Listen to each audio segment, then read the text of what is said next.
My wife left for a girls' trip, leaving me with our paralyzed son who has not walked in 8 years. The moment her car left the driveway, he stood up and walked to me. He whispered, "Dad, we need to leave this house now."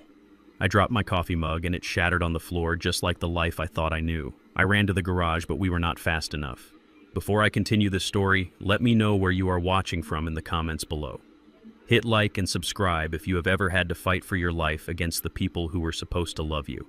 I am Isaiah Zeke Thorne, 72 years old, and I built this house with my own 2 hands. I laid the foundation, poured the concrete, and framed the walls back when my back was strong and my hands were steady. For 40 years, I worked as a structural engineer, ensuring that skyscrapers in downtown Chicago would not collapse under their own weight. I knew how to spot a hairline fracture in a steel beam before it became a catastrophe, but I failed to see the cracks in my own family until the entire roof was about to cave in on my head. It was a Tuesday afternoon and the air in the house felt heavy.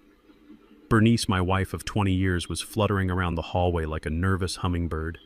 She was wearing that red lipstick I hated, the one she only wore when she wanted to impress someone or when she was lying.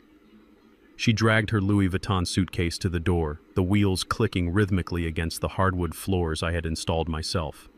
"Oh, Zeke, do not look so glum," she said, patting my cheek with a hand that felt colder than usual. "It is just 3 days in Napa with the girls. You and Dante will be fine. The nurse is coming tomorrow morning to help with his bath." I looked at her, trying to find the woman I had married 2 decades ago, but all I saw was a stranger wearing a mask of concern. I looked over her shoulder at Dante, my 35-year-old son, sitting in his wheelchair by the window. He was staring blankly at the driveway, his hands resting limp in his lap. Dante had been in that chair for 8 years, ever since a construction accident crushed his spine. Or at least that is what the doctors told us. That is what we lived with. The ramps, the lifts, the endless medical bills that drained my retirement fund.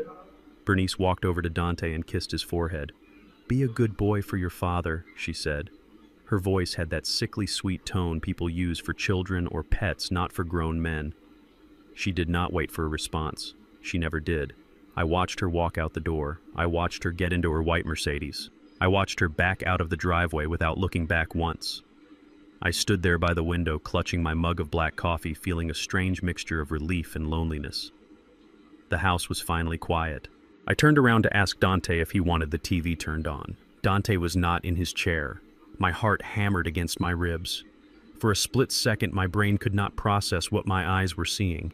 The wheelchair was empty. The leather seat was still depressed from his weight, but my son was gone. Panic surged through me. Did he fall? Did he slide out?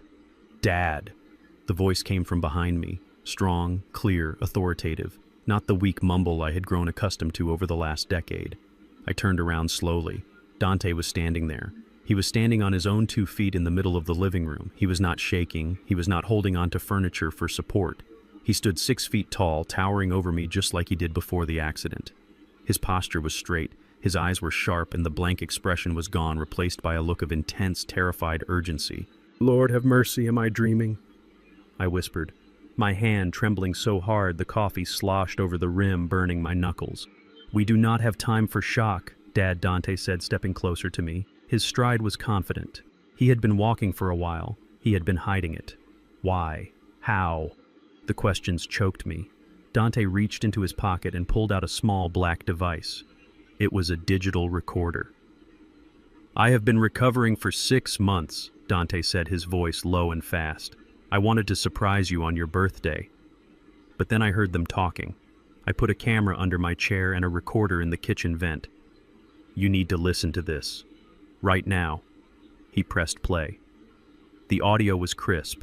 It was recorded just last night in our kitchen. I recognized the clinking of wine glasses. Then I heard Bernice's voice. "He is worth more dead, Brad. The life insurance policy pays double for accidental death in the home. Plus, the house goes to me immediately. No probate." Then I heard another voice. A voice that made my blood turn to ice. It was Brad, my son-in-law, the man married to Tasha, my stepdaughter, the man who called me Pops and ate at my table every Sunday. "Are you sure the old man won't put up a fight?" Brad asked on the recording. Bernice laughed. It was a cruel, ugly sound. "Zeke, please. He shakes so much he can barely hold a fork. I have been upping his dosage of the tremors medication for weeks. He is practically a vegetable. Tonight is perfect. You come over after I leave for Napa. We make it look like he tripped at the top of the stairs. A tragic fall for a clumsy old man. The recording stopped. Silence rushed back into the room, but now it was deafening. My hand went numb. The ceramic mug slipped from my fingers and crashed onto the floor, exploding into shards of pottery and splashing dark liquid across my boots and the pristine rug Bernice loved so much. "They are going to kill me," I whispered. The reality of it hit me harder than a physical blow. My wife. The woman I slept next to. The woman I trusted with my life. She was not going on a trip. She was clearing out to have an alibi. Dante grabbed my shoulders. His grip was like iron. "She is not just leaving Dad," she signaled them. "Brad is on his way. We have maybe 5 minutes before they get here to stage the accident. We have to go." The shock vanished, replaced by a cold, hard rage I had not felt since my days in the army. I was not a vegetable. I was not a clumsy old man. I was Isaiah Thorne, and nobody was going to kill me in the house I built. I looked at my son. The son I thought I had lost to a chair. He was back. He was my soldier. "Get the truck," I said, my voice steady. "The old Ford, not the SUV. They will be tracking the GPS on the modern cars." "Where are you going?" Dante asked, moving toward the back door. "I am not leaving empty-handed," I growled. I ran to my study. I did not shuffle. I did not limp. Adrenaline is a powerful drug. I went straight to the bookshelf and pulled out the copy of Moby Dick that was actually a hollowed-out safe box. My hands were not shaking now. I punched in the code. The lock clicked open. Inside lay my Colt 1911. Clean, oiled, loaded. Next to it was the black file, the deed to the house, the original trust documents, the proof that this land belonged to me and my bloodline, not to the vultures circling outside. I shoved the file into my jacket and tucked the gun into the back of my waistband. The cold steel against my spine felt like reassurance. I moved through the hallway, avoiding the windows. I knew the sight lines of my own home. I knew where the shadows were deep enough to hide a man. I burst into the garage. Dante was already there, throwing a tarp over the back of my rusted 1990 Ford F-150. The truck Bernice had begged me to sell for years. The truck that had no computer, no tracking device, and an engine block that could survive a nuclear blast. "Get in," Dante yelled, vaulting into the driver's seat. I scrambled into the passenger side, slamming the heavy metal door. The engine roared to life, spitting black smoke. It was the sound of freedom. Dante hit the garage door opener. The chain rattled and the heavy door began to rise slowly, agonizingly slowly.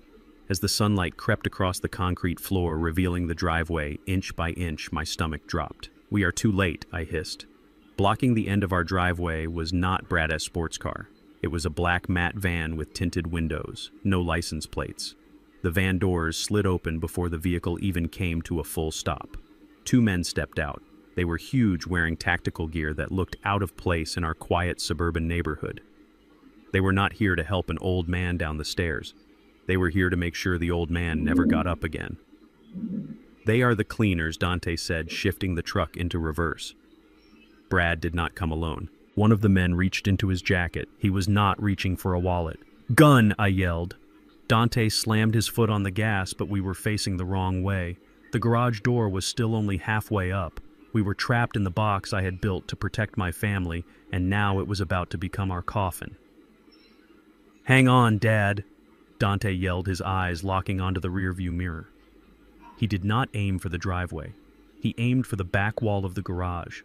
The wall I knew was non-load-bearing but covered in drywall and shelving. Dante floored it. The tires screeched against the smooth concrete, sending up clouds of white smoke. The truck lurched backward, roaring like a wounded beast. "We are going through!" I shouted, bracing my hands against the dashboard. The rear bumper of the truck smashed into the drywall with a deafening crunch.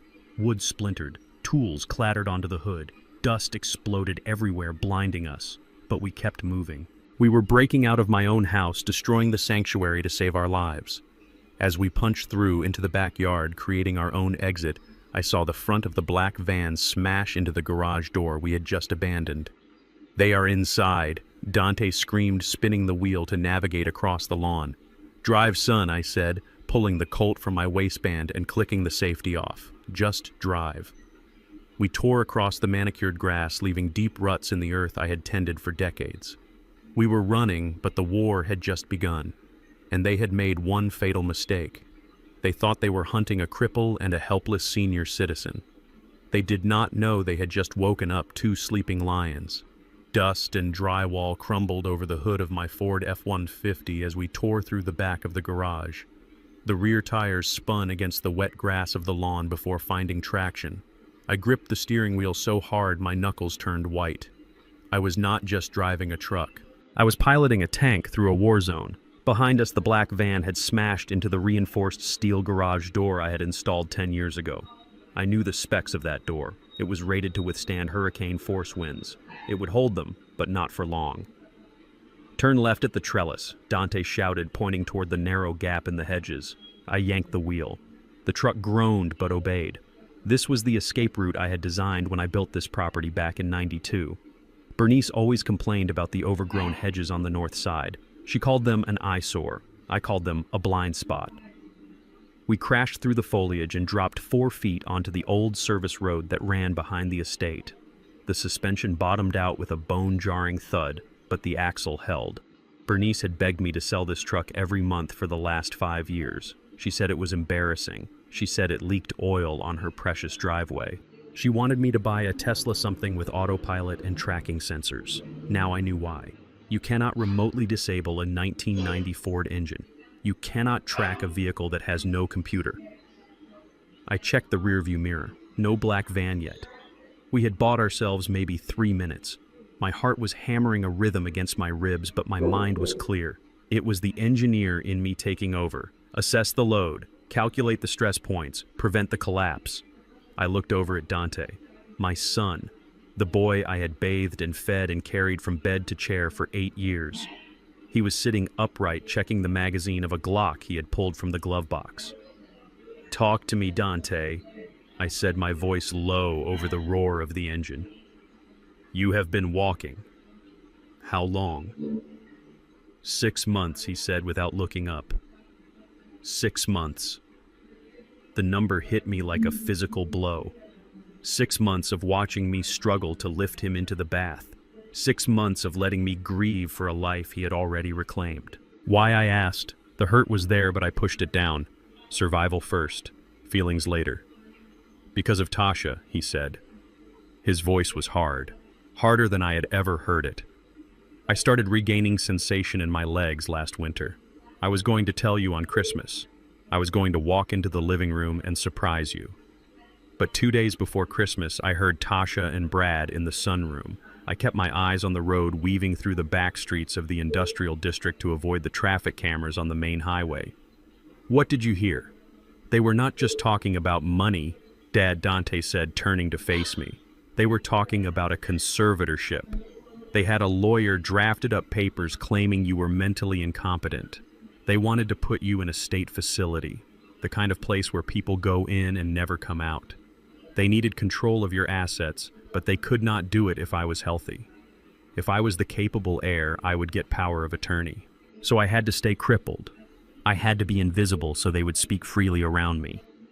I swallowed the bile rising in my throat. My stepdaughter, the girl I had paid college tuition for, the girl I walked down the aisle.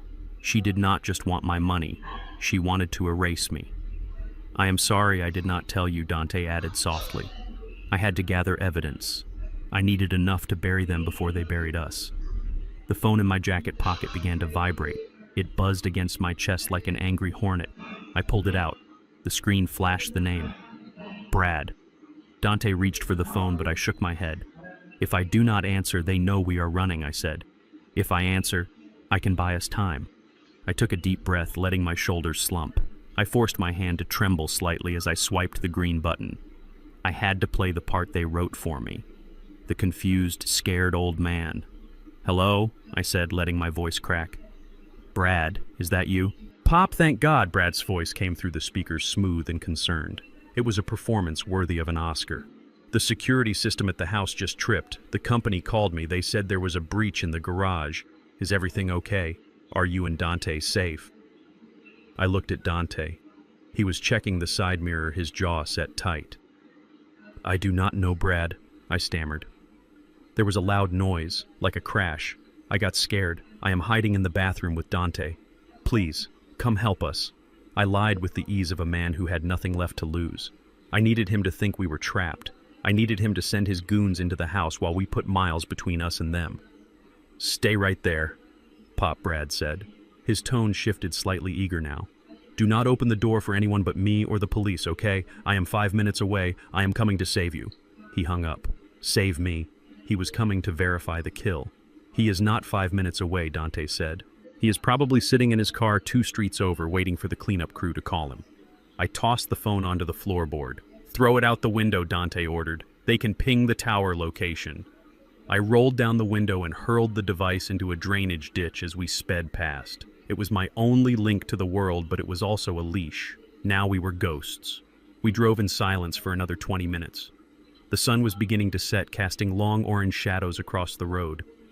I steered the truck toward the old industrial park on the edge of town. This was the part of the city people forgot about. Rusted warehouses, abandoned factories, and weeds growing through the cracks in the pavement. Pull in there, I pointed to a corrugated metal structure with a faded sign that read, Thorn Structural Engineering. It was my old workshop. Bernice knew I had a storage unit, but she thought it was just a small locker where I kept old blueprints. She did not know I had kept the lease on the main warehouse even after I retired. It was my sanctuary, my church of steel and concrete. Dante hopped out to open the rolling gate. To see him walk so fluidly, so strongly, brought a sting of tears to my eyes that I quickly blinked away. We parked the truck inside and pulled the heavy metal door shut, turning the lock. Darkness swallowed us, smelling of grease and old timber. I flipped the breaker switch, and the overhead halogen lights buzzed to life, flickering before bathing the space in a harsh yellow glow. "We are safe here for tonight," Dante said, leaning against the truck. "But we need resources. We cannot fight them with a pistol and a tank of gas." I walked over to the corner of the shop where I kept a dusty desktop computer covered with a plastic tarp. It was old, but it was connected to a secure hardline internet connection I used for consulting work I never told Bernice about. "I need to see the damage," I said, pulling the tarp off. I booted up the machine. The fan whirred loudly in the quiet space. My fingers hovered over the keyboard. I was afraid. I was not afraid of the men with guns. I was afraid of the numbers.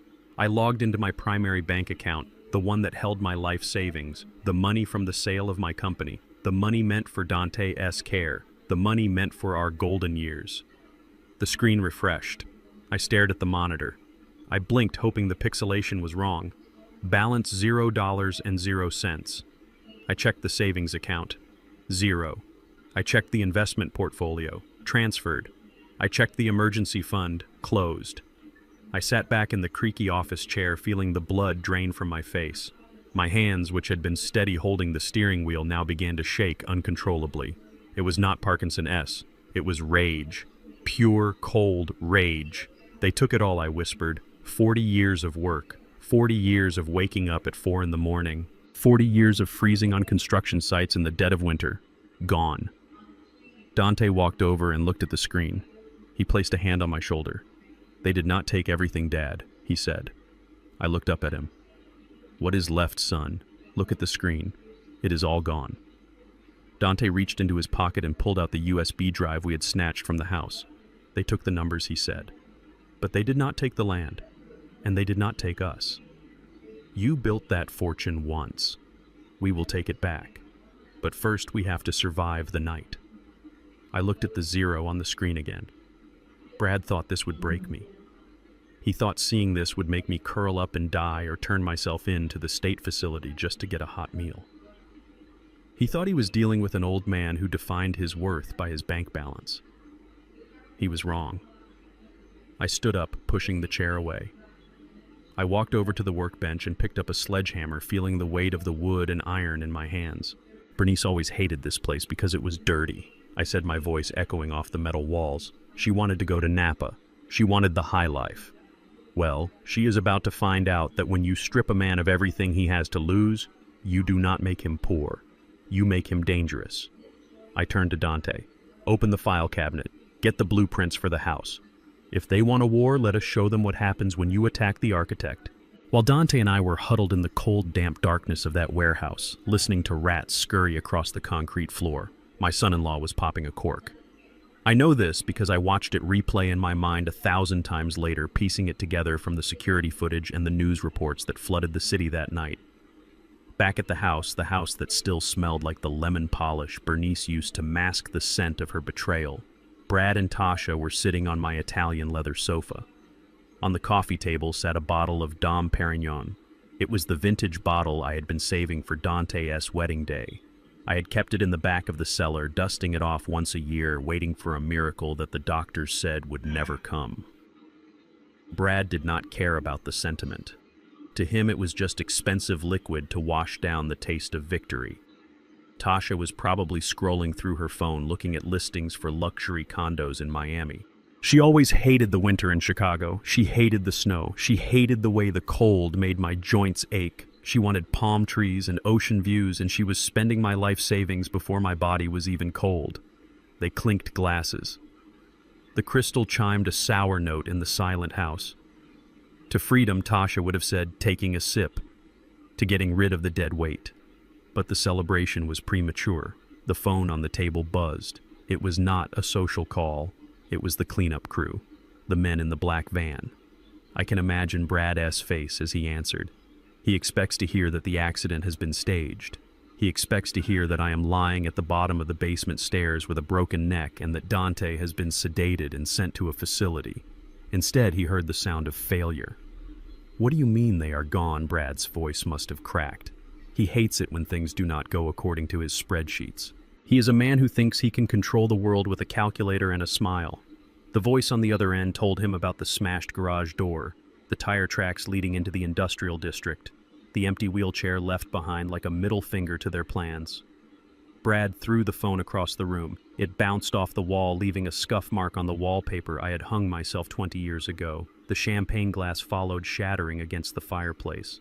"He is alive!" Brad roared. "The old man is alive, and he has the cripple with him." Tasha probably panicked then. She is weak. She rides on the coattails of stronger predators. If Zeke talks, we go to jail, she would have whimpered. If he shows the police the bank transfers, we are finished.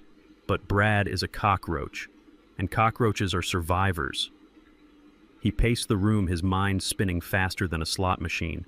He knew he could not hunt us down physically, not with the police already alerted to the truck.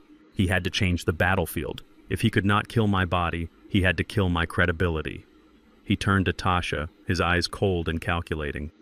"Get the makeup remover," he ordered. "Mess up your hair. Rip your blouse a little. We need to look like victims." Victims. The audacity of it made my blood boil as I sat on a crate in the warehouse staring at the small portable television I had plugged into the generator. The screen was fuzzy. The antenna bent, but the picture was clear enough. Breaking news flashed across the bottom of the screen in urgent red letters.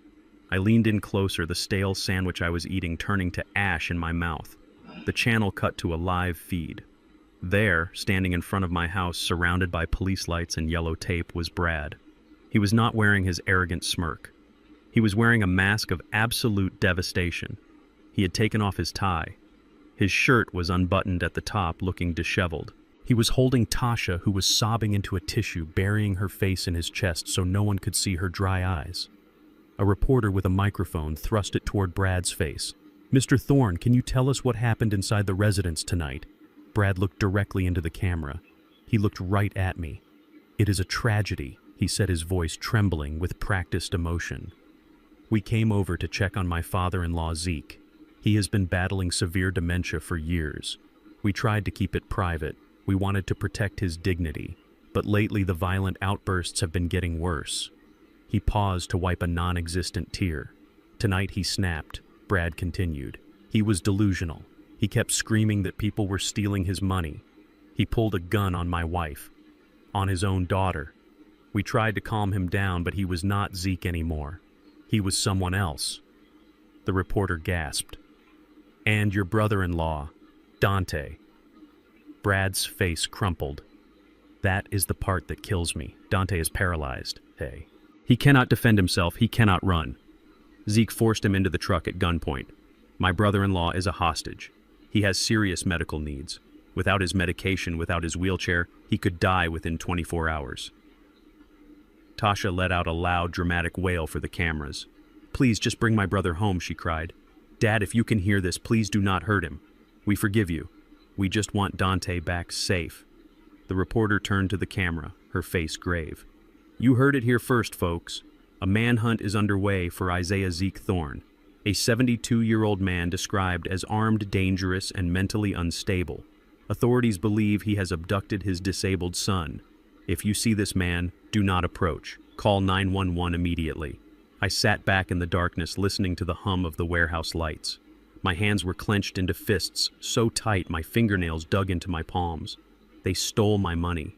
They tried to take my life, and now they were stealing my name. In the eyes of the city, I was not a victim. I was a monster, a senile old lunatic who kidnapped his own crippled son. Dante was sitting next to me on a pile of old drop cloths. He was watching the screen, his jaw set so hard a muscle twitched in his cheek. He looked down at his legs, the legs that had walked him out of that burning house, the legs that Brad said were useless. "This is it," Dante said, his voice low and dangerous. "This is the mistake we needed, Dad." He stood up. He walked to the center of the room, pacing back and forth with the energy of a caged tiger. "He is lying to the whole world," Dante said, gesturing at the TV.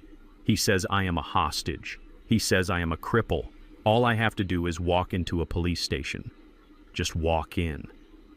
The moment they see me standing, the moment they see I am not strapped to a chair, his entire story falls apart. It proves he is a liar. It proves everything he said is a fabrication. Dante grabbed his jacket. "Let us go. Right now." We drive to the precinct. I walk in. Game over. He was reaching for the keys to the truck. He was ready to end it. I stood up and blocked his path. "No," I said. Dante stopped looking at me with confusion and anger. "What do you mean, no? Look at him, Dad. He is destroying you on live television. We can stop this." "Sit down, son," I said, my voice steady and cold. Dante threw his hands up. "Why? Why are we waiting? Every second we wait, the police get closer to finding us. Every second we wait, people believe I am dying without medication I do not even need, because walking is not enough," I said, stepping closer to him, putting my hands on his shoulders. "Listen to me, Dante. Brad is a financial advisor. He plays the long game. If you walk into that police station tonight, yes, you prove you can walk. And what will Brad say?" I mimicked Brad, a smooth, slippery voice. "Oh, thank God. It is a miracle." My prayers were answered. The shock of the kidnapping must have triggered a recovery. Dante frowned. He would not say that. He would, I insisted. He would spin it. He would cry tears of joy. He would say he didn't know. He would play the fool. And then he would pivot back to me. He would say that my dementia is still real. He would say that just because you can walk does not mean I did not pull a gun, does not mean I did not kidnap you, does not mean I am competent to manage my money. I pointed a finger at his chest. "Proving you can walk only saves you, Dante. It does not save the house. It does not get back the money. And it definitely does not put Brad and Tasha in prison. It just makes them look like worried relatives who made a mistake." Dante slumped slightly, the adrenaline fading, leaving him tired. "So what do we do?" he asked. "We just let him lie. We let him tell the world you are crazy." "Yes," I said, turning back to the glowing screen where Brad was now hugging the police chief. "We let him build his tower of lies. We let him stack it so high that when it falls, it crushes him completely." I walked over to the table and picked up the stack of papers we had stolen. "The real evidence. We do not need to prove you can walk, Dante. Not yet. We need to prove they committed fraud. We need to prove attempted murder. We need to catch them when they feel safe." I looked at Brad's image on the screen one last time. "He thinks he has won the public opinion," I whispered. "He thinks he has checkmated the old man. But he forgot one thing about structural engineering." "What is that?" Dante asked quietly. I picked up a marker and circled a date on the calendar hanging on the wall. "The higher you build on a rotten foundation," I said, "the louder the crash when it comes down."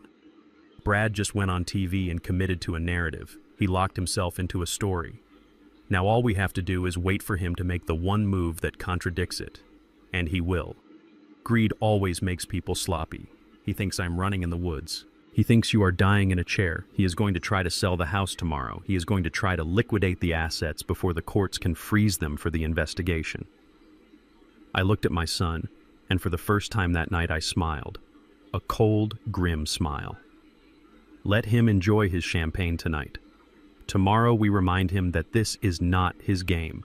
It is ours. And we are not playing by his rules anymore. The house I built stood on the hill like a fortress of shadows. From the outside it looked peaceful. The security lights cast long golden beams across the lawn, and the windows were dark. To anyone driving by, it was just another wealthy estate sleeping through the night. But to me, it was a crime scene waiting to be processed. We parked the stolen sedan we had swapped for the truck 3 miles away in a grocery store parking lot. We walked the rest of the way through the woods, cutting through the property line where the fence had rusted out. I knew about the hole in the fence because I had meant to fix it last spring. I never got around to it. Now that laziness was the only reason we could get onto my own land without tripping the perimeter alarms.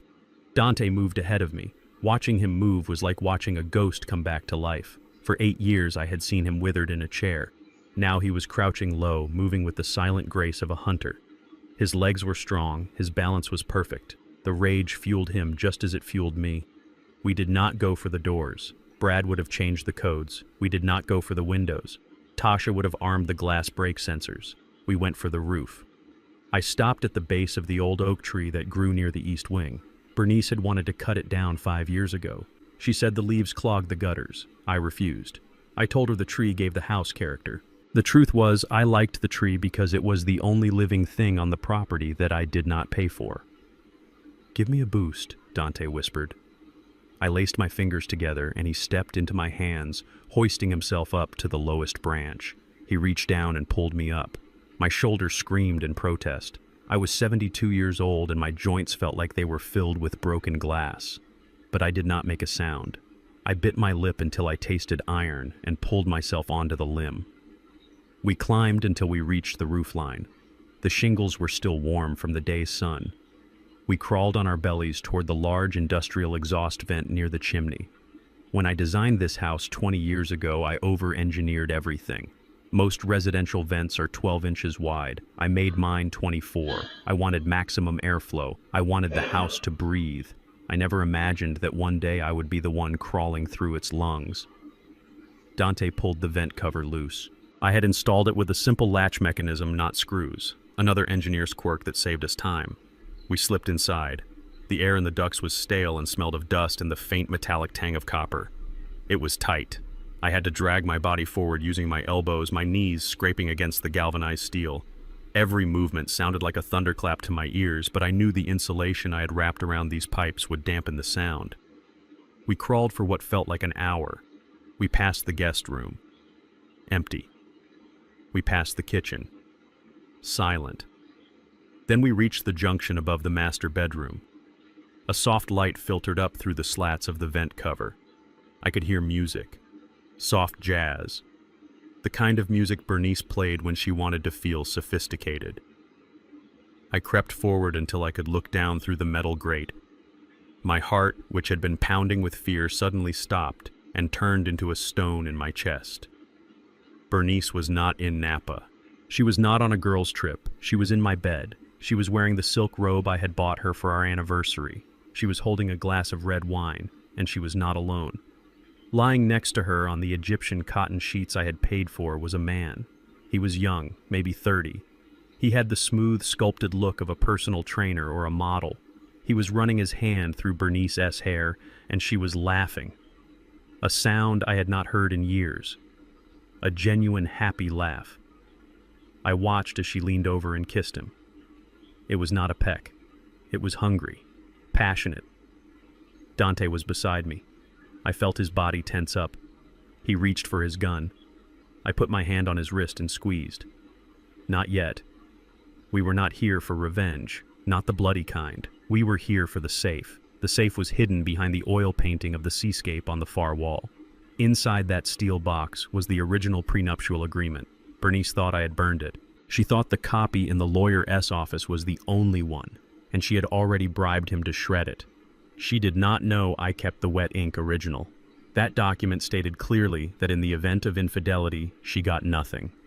0. And next to it was the USB drive, the crypto wallet, the digital key to $5 million I had siphoned off from my business sales before the marriage. Brad knew it existed. He had been tearing the house apart looking for it. We just had to wait for them to sleep. But then they started talking. And what I heard was worse than the sight of them together. So the boy toy asked, taking a sip of my wine, "Is the old man really gone?" Bernice giggled. She traced a finger down his chest. He is gone, baby. Even if he is not dead, he is never coming back here. Brad has it all under control. The police think he is a dangerous lunatic. Even if he walks through that front door right now, they will tackle him and sedate him before he can say a word.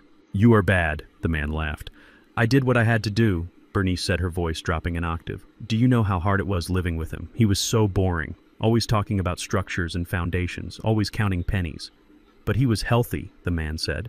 I mean, for an old guy. How did he deteriorate so fast? My grandma had Parkinson's disease, and it took 10 years to get that bad. Zeke went downhill in like 3 years. I pressed my face closer to the grate.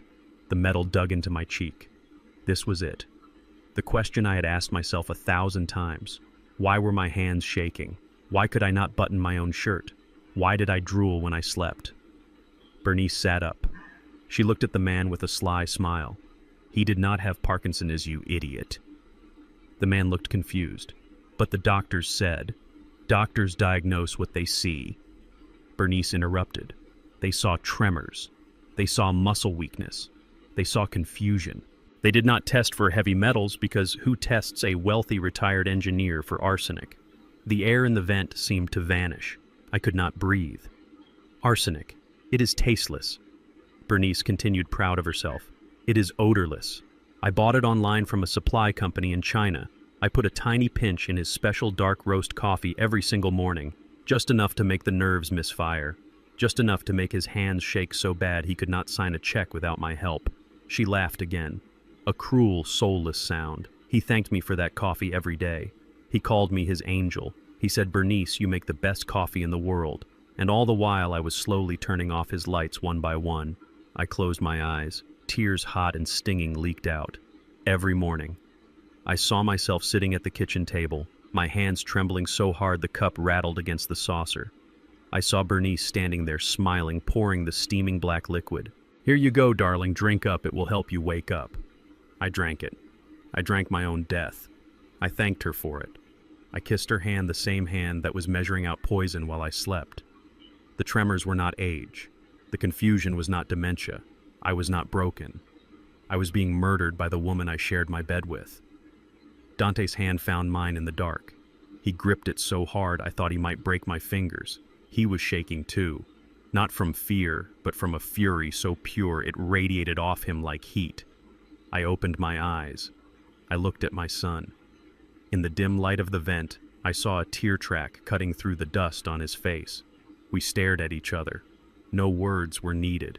The plan had changed. We were not just going to take the money. We were not just going to take the house. We were going to destroy them. We were going to burn their world down, and we were going to use their own words as the match. Bernice leaned back against the pillows. Do not worry about Zeke, she said, closing her eyes. By next week, his kidneys will fail or his heart will give out from the stress. The autopsy will just show natural causes.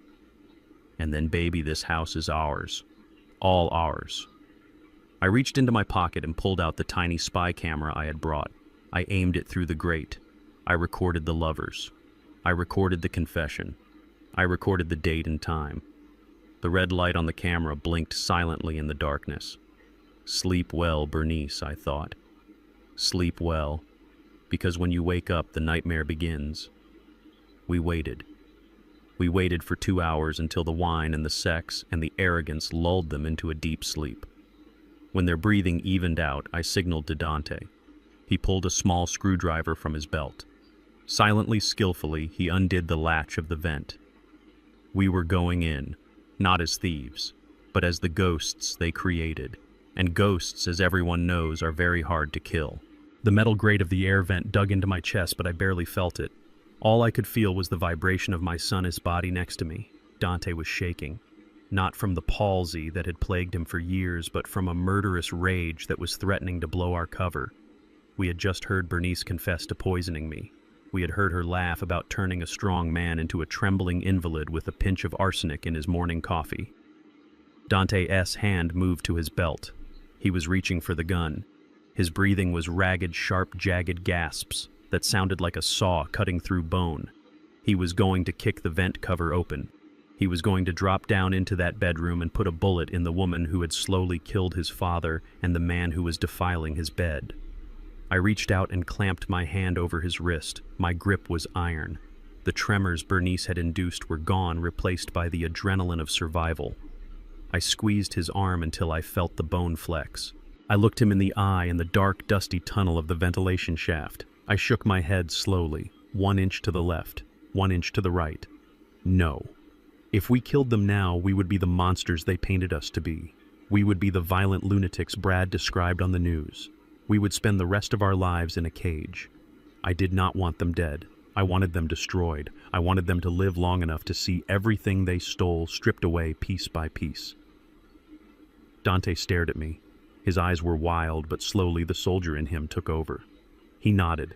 He released the grip on his weapon. We were not assassins. We were engineers. And engineers do not just smash things. We dismantle them. We crawled backward away from the master bedroom. The sounds of Bernice and her lover faded, replaced by the hollow silence of the house.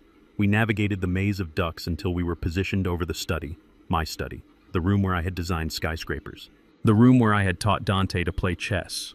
Below us I could hear voices, angry voices. It was Brad and Tasha. They were not celebrating anymore. We peered through the slats of the vent. The study looked like a hurricane had hit it. Books were pulled off the shelves. Drawers were yanked out and overturned. My mahogany desk, the one I had imported from Brazil, was covered in scratches. They were looking for the USB drive. They were looking for the crypto keys. "I cannot find it," Brad shouted, kicking a pile of my architectural journals. The old man must have buried it in the yard, or maybe he swallowed it. Who knows, with that senile freak. Tasha was sitting on the leather armchair chewing her fingernail, a nasty habit she never outgrew. "Brad, we have to stop," she whined. "If Zeke is really gone, maybe we should just sell what we can and leave. The police are asking too many questions. What if they check the bank transfers?" Brad stopped pacing. He walked over to her and grabbed her by the shoulders. His face was twisted in a mask of greed that made him look demonic under the desk lamp. "We are not leaving, Tasha," he hissed. "We are closer than ever. Who cares about the bank transfers? I have already set up the offshore accounts, but the real money is the land."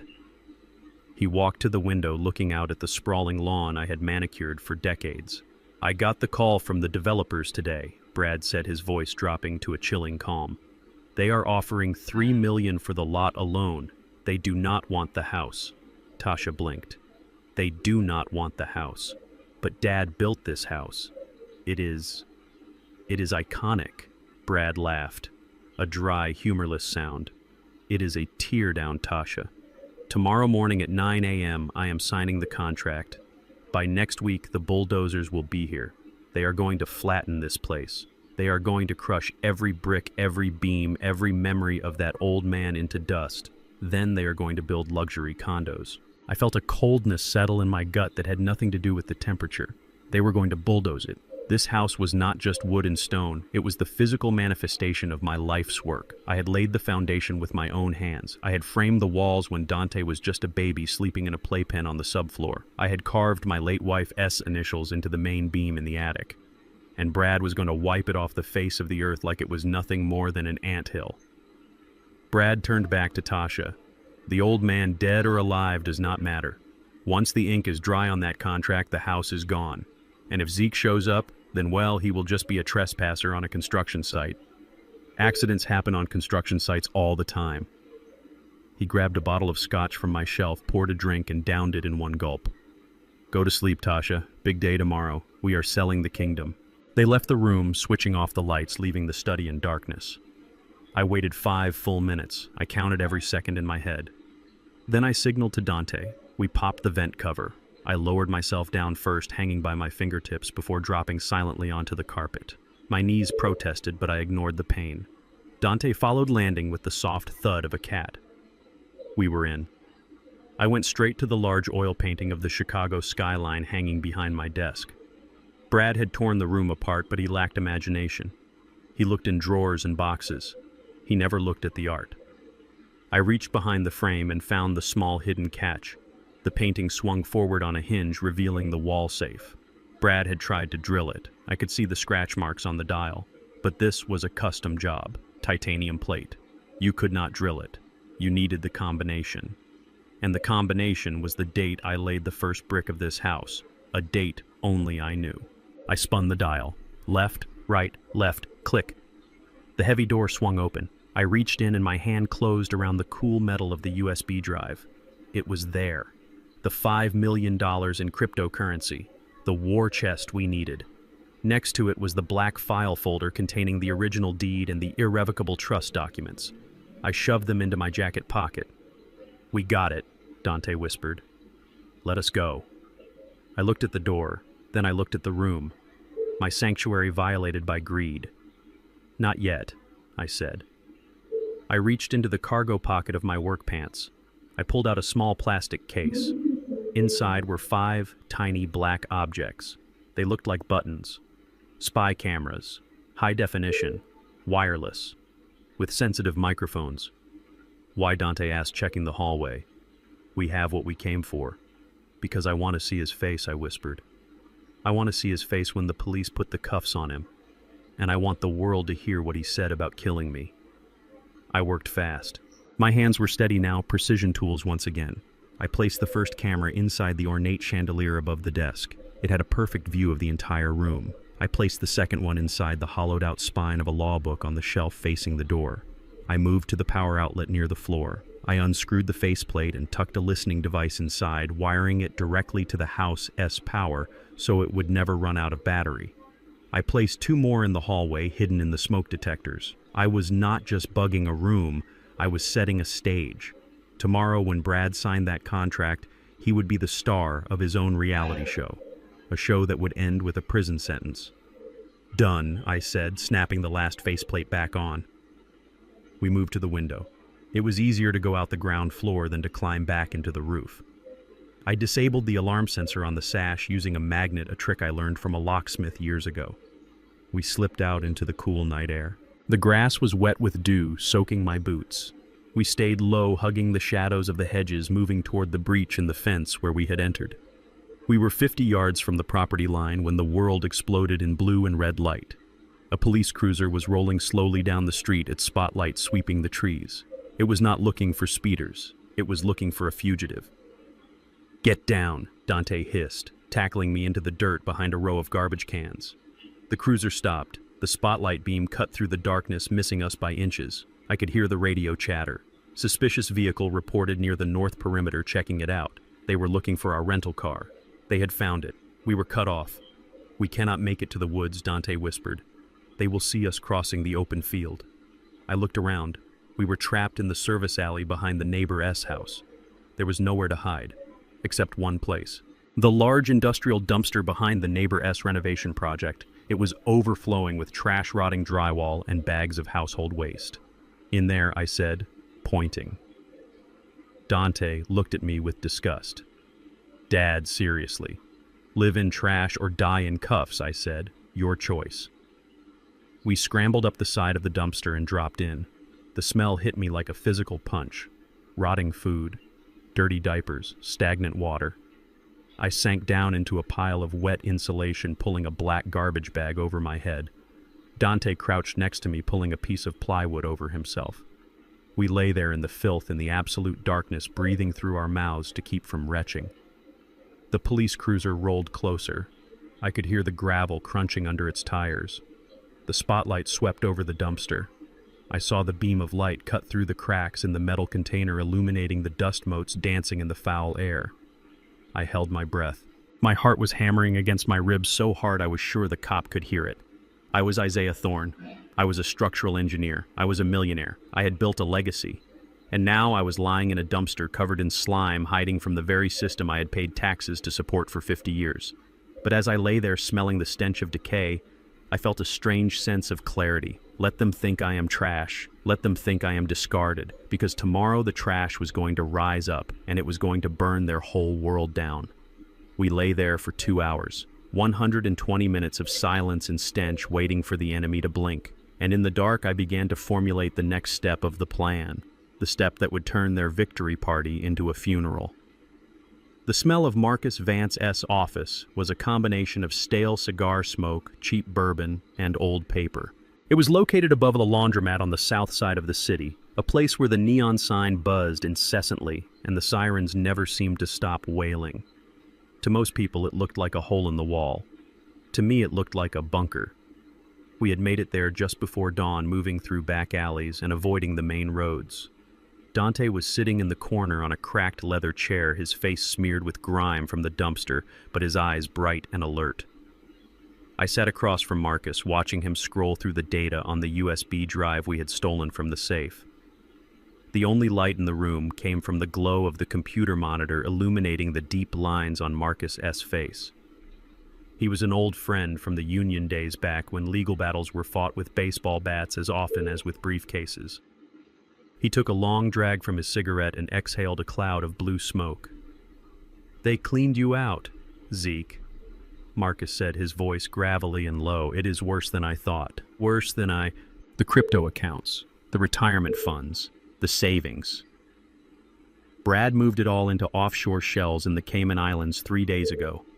By the time we get a court order to unseal those accounts, the money will have bounced through a dozen jurisdictions. It is gone. Dante leaned forward, his hands gripping the arms of the chair. "So that is it. We risked our lives for nothing. We are broke." I looked at my son. He was thinking like a young man. He was thinking about cash, about liquidity. He did not understand that real wealth is not what you have in the bank. It is what you stand on. I reached into my wet jacket and pulled out the black file folder. It was damp and smelled of garbage, but the documents inside were wrapped in plastic. "Marcus," I said, leaning forward, "stop looking at the money. Brad can have the cash, he can have the stocks, he can have the gold watch I got for 20 years of service. Look at the land." Marcus frowned, tapping a few keys on his keyboard. "What land, Zeke?" "Brad is selling the house tomorrow. He has the power of attorney. He has the deed." "No," I said, a small, cold smile touching my lips. "He has a deed. He does not have the deed." I tossed the black folder onto the cluttered desk. It landed with a heavy thud. Marcus opened it. He scanned the first page, then he stopped. He adjusted his glasses and leaned closer. He flipped to the second page, then the third. He looked up at me, and for the first time in 20 years, I saw genuine shock on his face. "You old fox," he whispered. "The Phoenix Trust." Dante looked between us, confused. "What is the Phoenix Trust?" I turned to my son. 5 years ago, when I had my first tremor, Bernice told me it was just stress. But I did not trust her. Call it instinct. Call it the paranoia of a man who grew up fighting for everything he had. I went to see Marcus secretly. I set up an irrevocable trust. I transferred the title of the land, the house, and the workshop into it. I pointed at the document in Marcus's hands. "I do not own the house, Dante. You do?" Dante's mouth fell open. "Me. The trust owns it," I explained, "and you are the sole beneficiary. But here is the kicker. It is an irrevocable trust. That means I cannot change it. Bernice cannot change it. And Brad certainly cannot touch it. The moment I signed those papers, the property ceased to be my asset. It became yours, held in safety until you were ready." Marcus let out a low whistle. "This changes everything. Brad is selling a property he does not have the title to. If he signs that contract with the developers tomorrow, he is committing fraud on a massive scale. It is a federal crime. So we have him," Dante said, standing up. "We take this to the judge. We show him the trust. We stop the sale." Marcus shook his head slowly, the smoke swirling around him. "Sit down, kid. It is not that simple. If it were that simple, I would be drinking champagne instead of this rot-gut whiskey." "Why not?" I asked, feeling the tension return to my shoulders. "The law is black and white. The law is a gray fog," Marcus said, tapping a specific paragraph on the document. "Look at Clause 7, Section B. The beneficiary must be of sound mind and body and must demonstrate the capacity to manage the estate. If the beneficiary is deemed incapacitated or dependent, the control of the trust reverts to the legal guardian of the beneficiary." The room went silent. The buzzing of the neon sign outside seemed to get louder. I felt a pit open in my stomach. I remembered that clause. I had put it in there to protect Dante. Back then, he was deep in depression, barely eating, barely speaking. I was afraid that if I died, someone would manipulate him. I wanted to ensure that a guardian would watch over the assets until Dante recovered. I engineered a failsafe, I whispered. And now that failsafe is a weapon against us. Exactly, Marcus said. Right now, in the eyes of the law, Dante is a paralyzed invalid who requires 24-hour care. And who is his legal guardian if you are deemed mentally incompetent, Zeke? Brad, Dante said, his voice hollow. Brad, Marcus confirmed. Tasha is his next of kin, but Brad calls the shots. If you reveal this trust now, Brad will just thank you. He will say Dante is incapable of managing a multi-million-dollar estate. He will step in as the trustee guardian. He will sell the land on Dante's behalf, claiming it is for his medical care.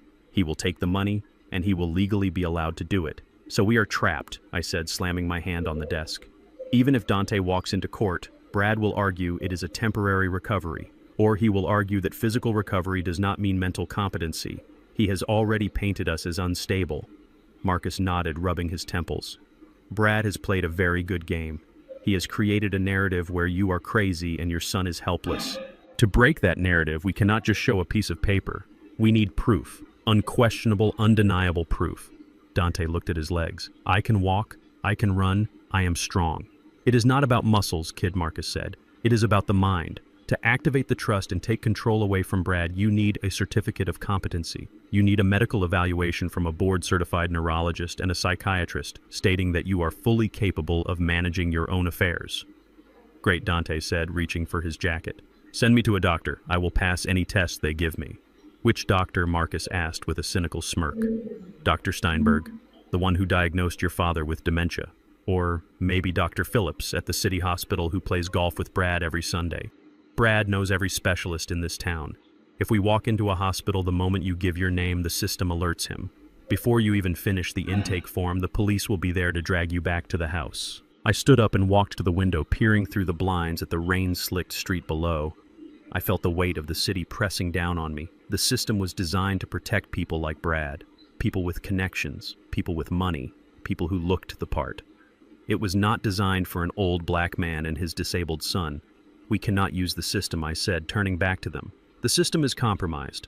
So what do we do? Marcus asked. We have less than 6 hours before Brad signs that contract. Once he signs it, the developers will transfer the funds. Even if we prove fraud later, the money will be in the wind. We need to stop him before the pen hits the paper. I looked at the trust document. I looked at the medical clause. We need a doctor, I said. But not just any doctor. We need someone who cannot be bought. Someone who cannot be silenced, and we need the evaluation to happen in a place where Brad cannot interfere. Where Marcus asked. In a church. In a bunker. No, I said my mind, working through the structural problem, finding the leverage point.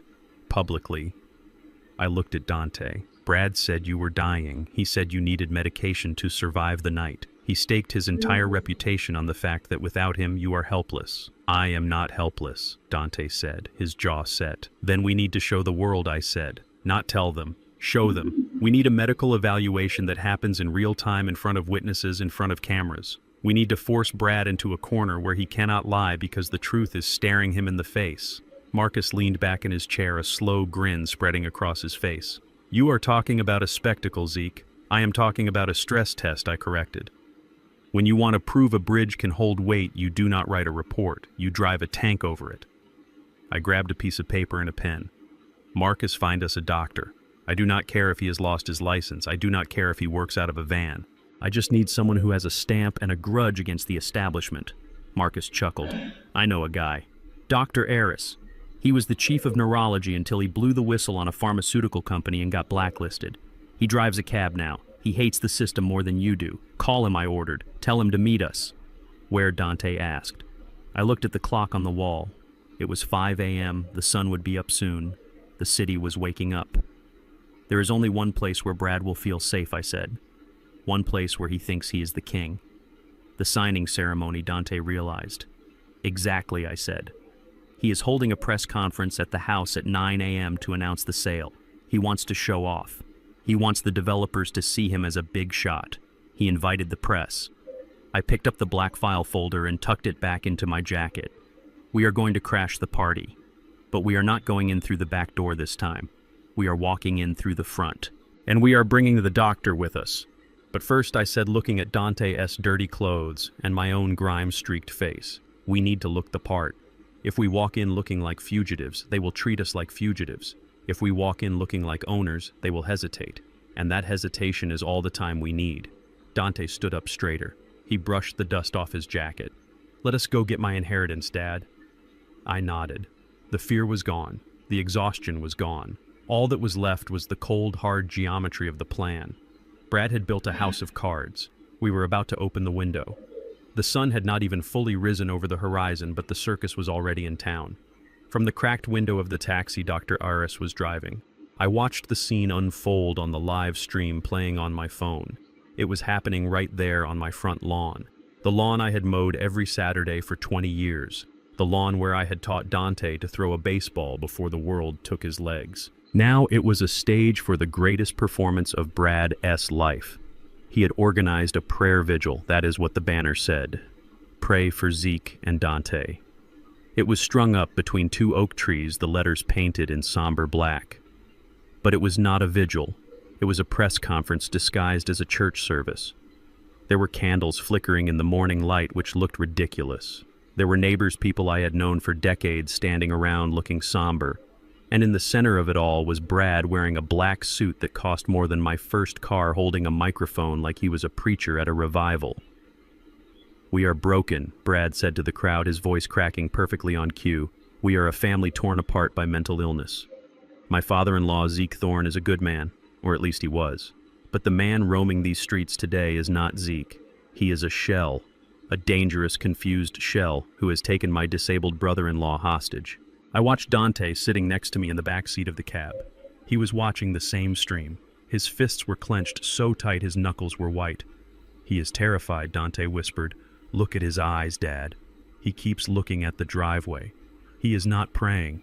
He is waiting for the police to haul our bodies in." Brad continued his sermon. He looked directly into the news cameras. There were 5 of them. He had invited every network in the city. "I have a message for the police," Brad said, wiping a fake tear. "If you see Zeke, do not hesitate. He is armed. He is paranoid. He has stated he will not be taken alive. Please prioritize the safety of the hostage. Do whatever is necessary to stop him." I felt a chill run down my spine. Do whatever is necessary. That was code. That was a direct order given on national television.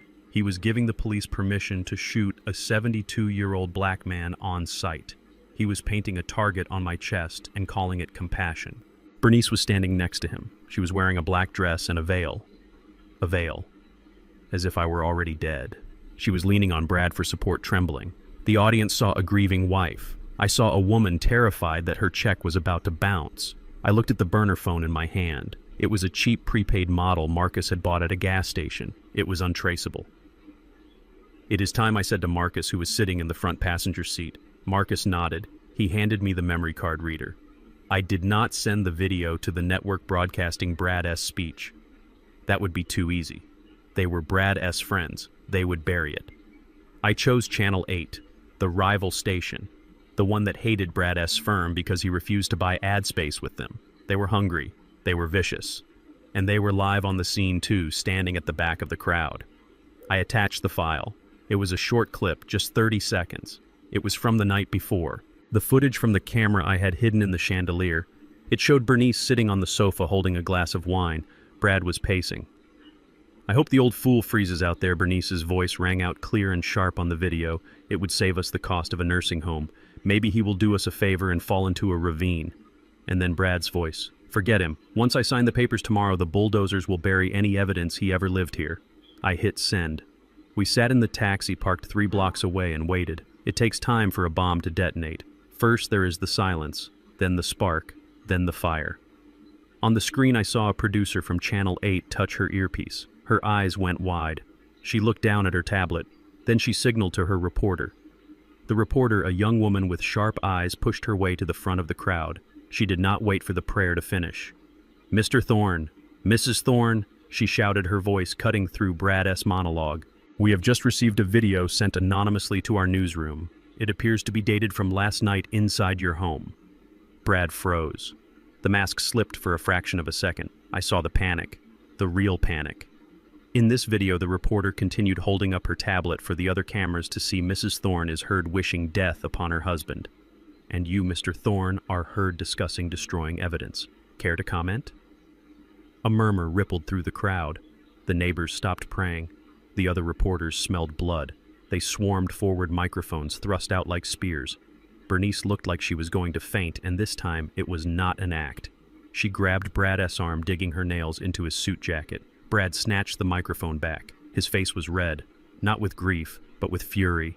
"That is a lie," he shouted over the noise. "That is fake." He turned to Bernice, gripping her shoulder hard enough to bruise. "Tell them, Bernice. Tell them it is not real."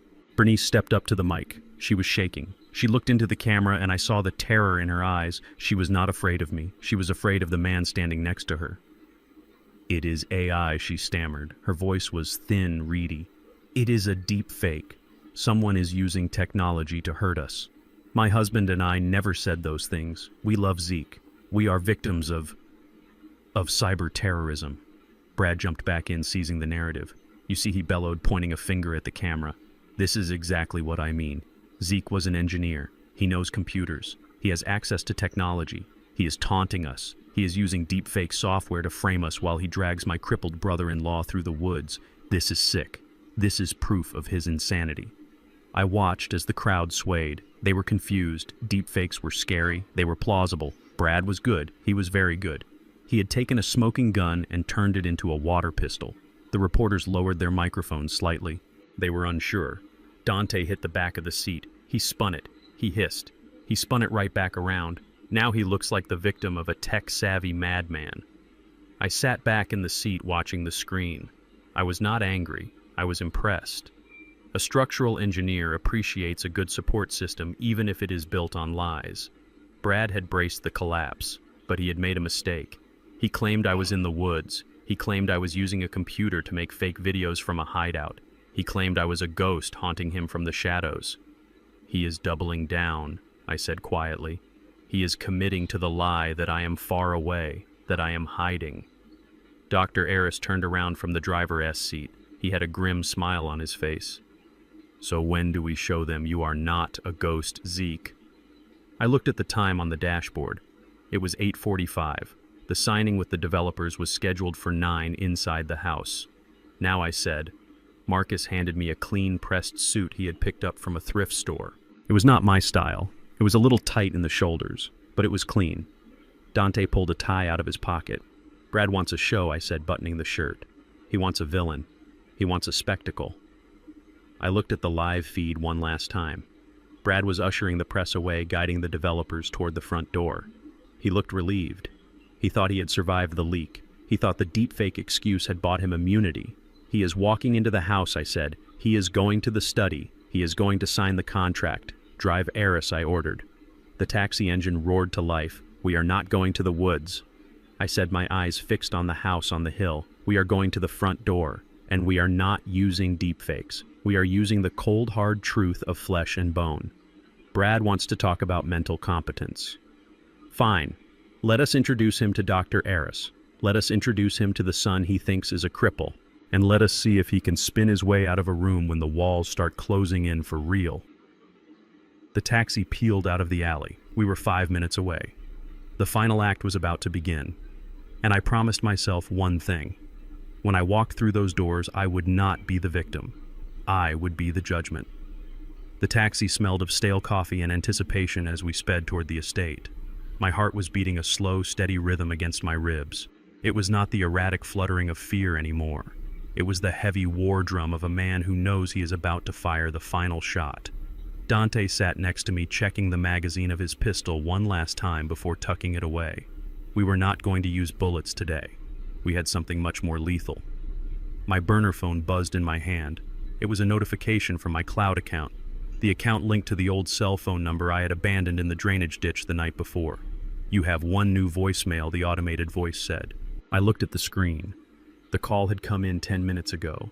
It was from Tasha, my stepdaughter. The girl I had taken in when she was 6 years old. The girl whose father had walked out on her, leaving her with nothing but a plastic bag of clothes and a broken heart. I remembered the day I met her. She was hiding behind Bernice's legs, holding a dirty teddy bear. I had knelt down and promised her that she would never be hungry or unsafe again. I had kept that promise. I paid for her braces. I paid for her college. I walked her down the aisle toward Brad even though I knew he was a snake. I did it because I loved her. I pressed play on the speakerphone so Dante and Marcus could hear. Tasha S.'s voice filled the cab. It was thick with tears, trembling, heartbroken. Dad, please pick up. I know you are scared. I know you think we are against you, but we are not. Brad is just trying to help. We are so worried about Dante. Please, Dad, just come home. We can fix this. I love you so much. Oh, please. She sniffled loudly. It was a performance worthy of an Academy Award. If I had been the man I was 2 days ago, I might have believed it. I might have turned the car around. Then there was a pause, a rustling sound, like a phone being set down on a table but not hung up. Tasha thought she had ended the call. She did not know that the end call button on my old phone was sticky. It often required a second press. The sobbing stopped instantly. The silence stretched for 3 seconds, and then her voice came back. But it was not the voice of my daughter. It was the voice of a stranger. God, he is so stubborn. Why won't he just die already? I heard the sound of glass hitting a coaster. He is ruining everything. Tasha continued, her voice dripping with venom. If he does not show up to sign the papers or get declared dead by noon, the investors are going to pull out. I need that money, Brad. I have already put a deposit on the penthouse in Miami. Then I heard Brad's voice in the background. Relax, babe. The police will find him. And when they do, they will shoot first and ask questions later. Just keep leaving voicemails. We need a record of you being the concerned daughter for the probate court. Tasha laughed. A cold, sharp sound. I hope he is suffering out there. I hope he is cold. After all the years I had to pretend to listen to his boring stories about bridges and foundations, I deserve every penny. Just die, old man. Just die and set me free. The recording ended. The silence in the taxi was heavy enough to crush a man. I looked out the window at the passing city. I did not cry. I had shed my last tear for Tasha in the ventilation shaft the night before. When a beam is rotten, you do not try to paint over it. You cut it out. Dante looked at me, his eyes full of sorrow. Dad, I am so sorry. Do not be. I said, my voice flat. She made her choice. Now I make mine. I looked at the file on the phone. I could send this to the police, but Brad owned the police chief. I could send it to the news, but Brad had already spun the deepfake narrative. They would just say, I used AI to create this voicemail too. No. I needed a different kind of weapon. I needed someone who hated them as much as I did. Someone who had nothing to lose.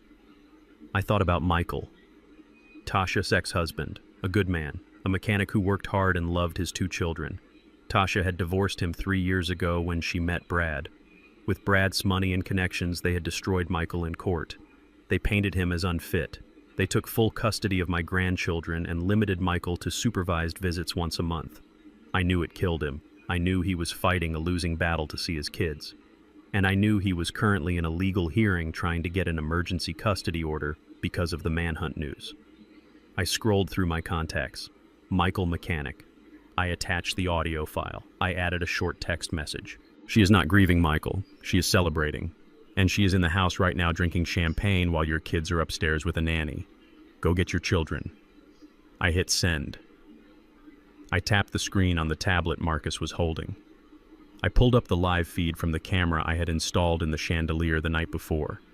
The house was chaotic. Brad was pacing in the foyer, checking his watch. The investors were due to arrive in 20 minutes. Tasha was touching up her makeup in the hall mirror, checking her reflection for signs of stress. Then the doorbell rang. It was not a polite ring. It was a long, angry press. Brad frowned. He smoothed his suit jacket and walked to the door. He probably thought it was the first investor arriving early. He opened the door. Michael stood there. He was wearing his grease-stained work clothes. He looked like a storm cloud in human form. "Where are they?" Michael roared, pushing past Brad into the hallway. Brad stumbled back, surprised. "Excuse me. You cannot be here. This is private property. Get out before I call the cops." Michael held up his phone, playing the recording of Tasha wishing for my death. The sound echoed off the marble walls of the foyer. "You are a monster," Michael screamed, spotting Tasha. "You are telling the court my kids are unsafe with me while you are wishing death on your own father. I am taking them. I am taking them now." Tasha turned pale. She dropped her compact mirror. It shattered on the floor. "You cannot take them!" she shrieked. "Brad, do something! He is trespassing!" Brad stepped between Michael and the stairs. He was desperate. The investors were coming. He could not have a domestic dispute in the middle of his signing ceremony. "Michael, listen to me," Brad said, holding up his hands. "You are upset. We can talk about this later. Here, take $500. Go get a drink." Michael slapped the money out of Brad's hand. "I do not want your dirty money. I want my kids." He tried to step around Brad, and that was when Brad snapped. The pressure of the last 24 hours, the failed murder plot, the missing body, the media circus, it all boiled over. Brad did not act like a financial advisor. He acted like a thug. He drew back his fist and punched Michael square in the jaw. It was a vicious blow. Michael stumbled back, crashing into the side table. A vase I had bought in Paris fell and smashed. "Get out of my house, you loser!" Brad screamed, his face purple with rage. "I own this town. I own the judge. I own the police. You are nothing." He kicked Michael while he was down. I watched it all on the tablet screen in the taxi.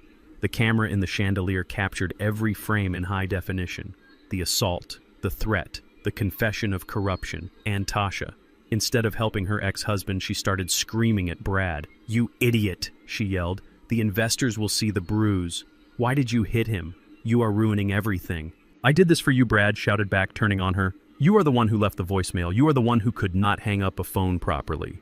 This is your fault." "Shut up," Tasha screamed. "It is your fault for not killing Zeke when you had the chance. You said the cleaners would take care of it. You said he would be dead by now. The camera recorded that too."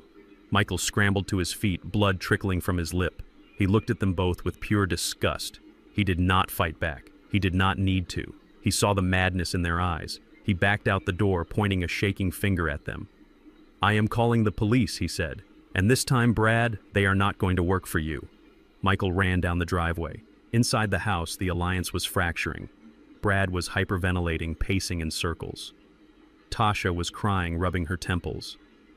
"He is going to call the cops," Tasha sobbed. "They will be here during the signing." "Fix it," Brad yelled at her. "Go upstairs and clean yourself up. Put on a smile." If the investors asked, Michael was a drunk intruder. We defended ourselves. He grabbed a bottle of cleaning spray and started frantically wiping Michael's blood off the floor. I watched them turn on each other. The trust was gone. The unity was gone. They were just two rats in a sinking ship snapping at each other as the water rose. Dr. Aris slowed the taxi down. "We are here, Zeke." I looked up. We were at the bottom of the driveway. The black van of the cleaners was gone. The police barricade had been moved to the side to allow the investors' cars to enter. I saw Michael's truck speeding away in the other direction. He was going to the station. He would file a report. That would distract the corrupt police chief for at least 20 minutes. 20 minutes was all I needed. I checked my tie in the rearview mirror. I looked at Dante. He was not the broken boy in the wheelchair anymore. He was a man coming to claim his kingdom. "Let us go inside," I said, opening the car door. I grabbed the black file folder. I grabbed the tablet with the footage of the assault. Brad and Tasha were inside trying to glue their perfect life back together. They were wiping up blood and practicing their smiles. They thought the storm had passed. They did not know that the hurricane was just walking up the front steps. I walked toward the massive oak doors of my home, the doors I had carved myself. I did not knock. I still had my key. I slid the key into the lock. It turned with a smooth, satisfying click. The sound of Judgment Day. The screen on the tablet flickered with the grainy green hue of night vision, but the image was sharp enough to break my heart. We were parked 3 blocks away in the shadow of an old oak tree, watching the interior of the home I had built with my own hands. My study, the sanctuary, where I had drafted blueprints for skyscrapers and planned my son's future, had been turned into a crime scene. Brad was pacing back and forth in front of my mahogany desk. He looked like a cornered animal. The arrogance was gone, replaced by the frantic energy of a man who knows the walls are closing in. The incident with Michael and the police report had rattled him. He knew he was running out of time. He needed to liquidate the asset before the sun came up and the courts opened.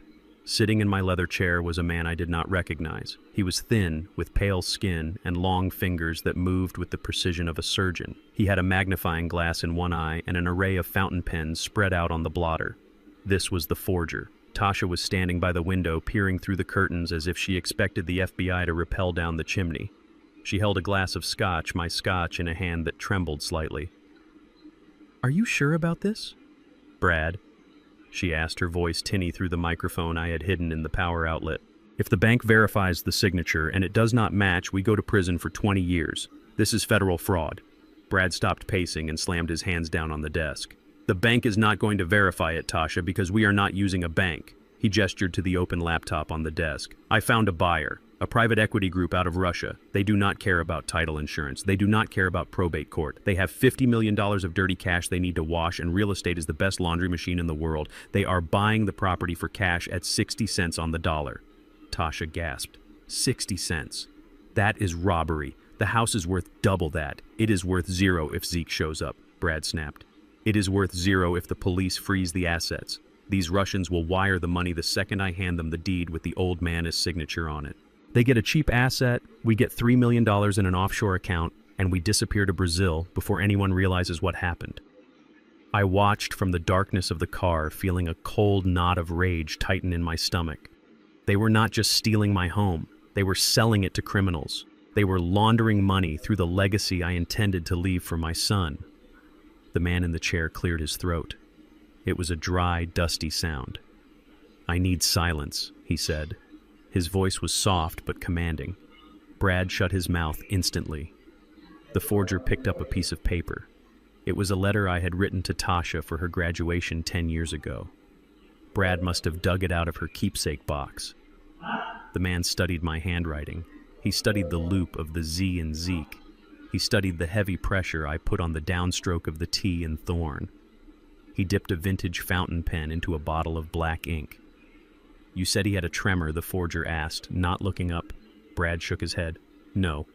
We are backdating this deed to 3 years ago, before the diagnosis. It needs to look like the signature of a strong, healthy man. We are claiming he transferred the property to the trust before he got sick." The forger nodded. He lowered the pen to the paper. I held my breath. I watched a stranger's hand mimic the movements I had made thousands of times. I watched him steal my name. He moved the pen with a fluid, graceful rhythm. Scratch, scratch, swoosh. He lifted the pen and held the paper up to the light. Brad leaned in, his eyes wide with greed. "It is perfect," the forger said, sliding the paper across the desk. Brad snatched it up. He pulled out his own magnifying glass. He compared it to the original letter. A slow, twisted smile spread across his face. "My God," Brad whispered.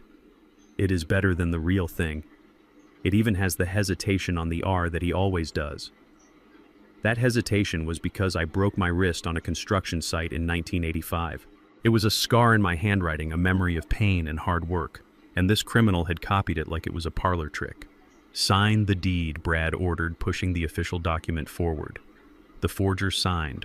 Once, twice, 3 times, the deed, the transfer of power, the waiving of rights. With every stroke of that pen, I felt a part of myself being erased. Legally, I was becoming a ghost. In the eyes of the law, I had given everything away 3 years ago. Brad picked up the documents and blew on the wet ink. "Done," he said. He looked at Tasha. "Pack your bags. The buyers are coming at 9 a.m. tomorrow. We signed the final exchange in front of the notary I bribed, hand over the deed, and the money hits the account by noon. By dinner time, we will be on a flight to Rio." Tasha smiled, a weak, relieved smile. "And what about Zeke?" Brad laughed. He walked over to the fireplace and threw the practice sheets into the flames. "Who cares? Let him rot in the woods.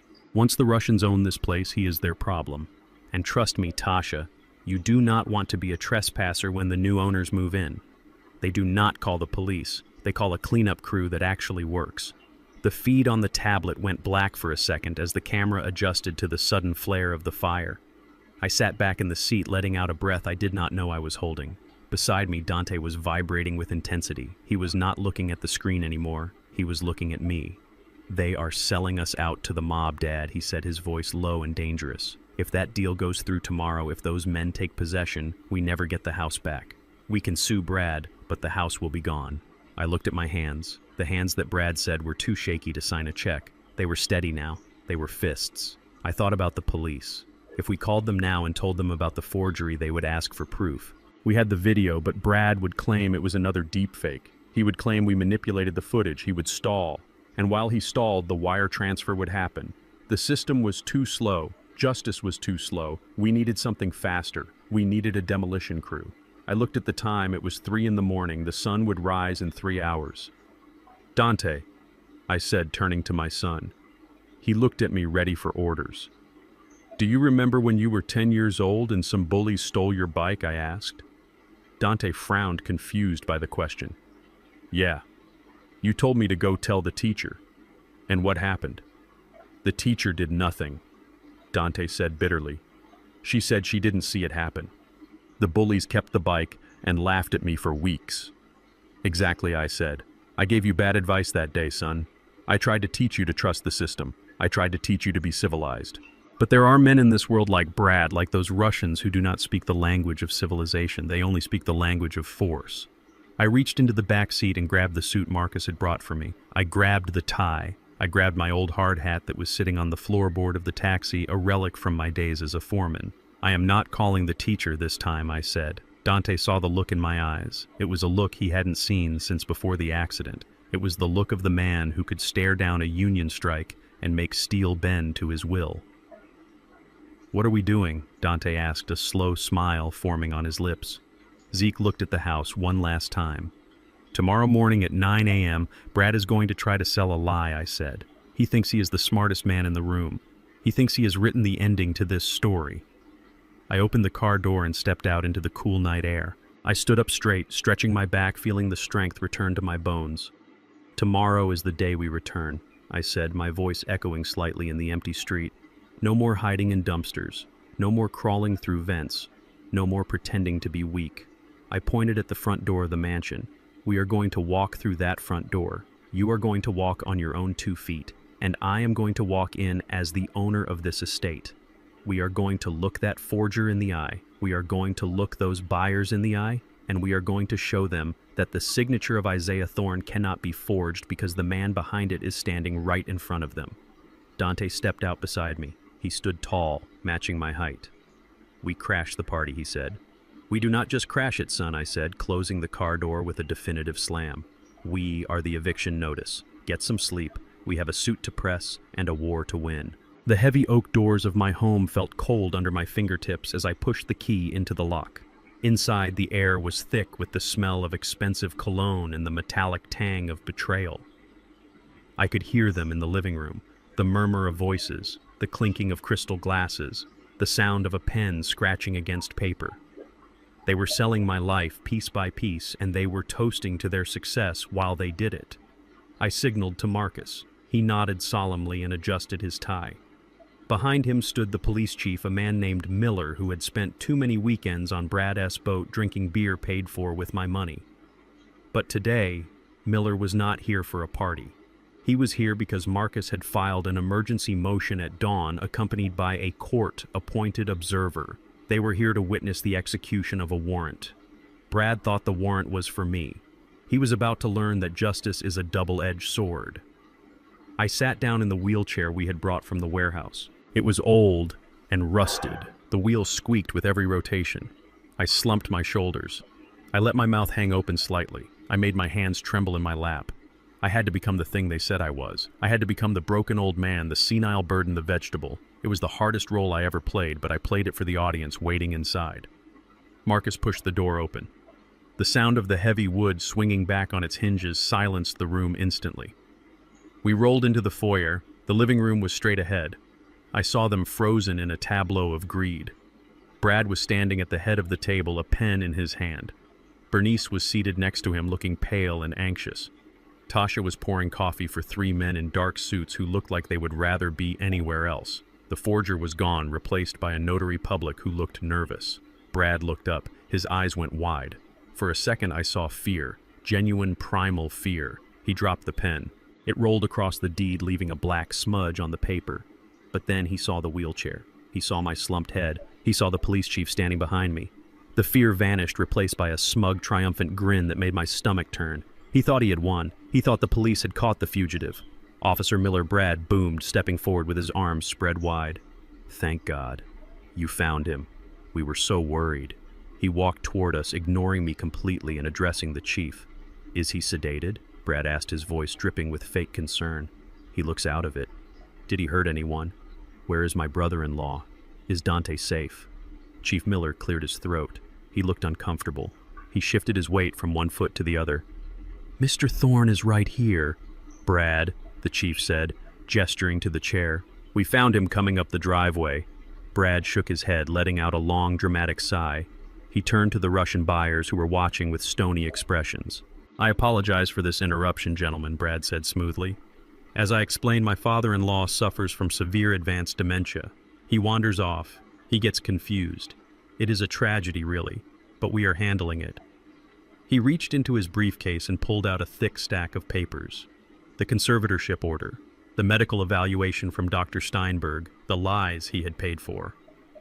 "Officer Miller, here are the court orders," Brad said, thrusting the papers at the police chief. "As you can see, I am his legal guardian. I have full power of attorney. This man is a danger to himself. Please take him into custody immediately. Transport him to the state facility as we discussed. I will sign the admission papers later today." He looked down at me. His eyes were cold, dead things. "It is for your own good, Zeke," he said softly, so only I could hear. "You are going to a place where you cannot hurt anyone anymore, especially my bank account." I did not look up. I let a little drool escape the corner of my mouth. I kept my hands shaking. I waited. "Take him away," Brad ordered, waving his hand dismissively. "And find Dante." He must be terrified. The poor boy cannot even feed himself, let alone survive a night in the woods with a madman. That was the cue. Brad had just described my son to a room full of witnesses, including a court official and 3 foreign investors, as a helpless invalid. He had staked his credibility on that fact. I heard the front door open again. It was not a slam. It was a slow, deliberate opening. Then came the sound. Clack, clack, clack. It was the sound of hard leather soles hitting the marble floor of the foyer. Heavy, rhythmic, confident footsteps. The room went silent. The Russians looked toward the hallway. Bernice stopped breathing. Tasha dropped the coffee pot.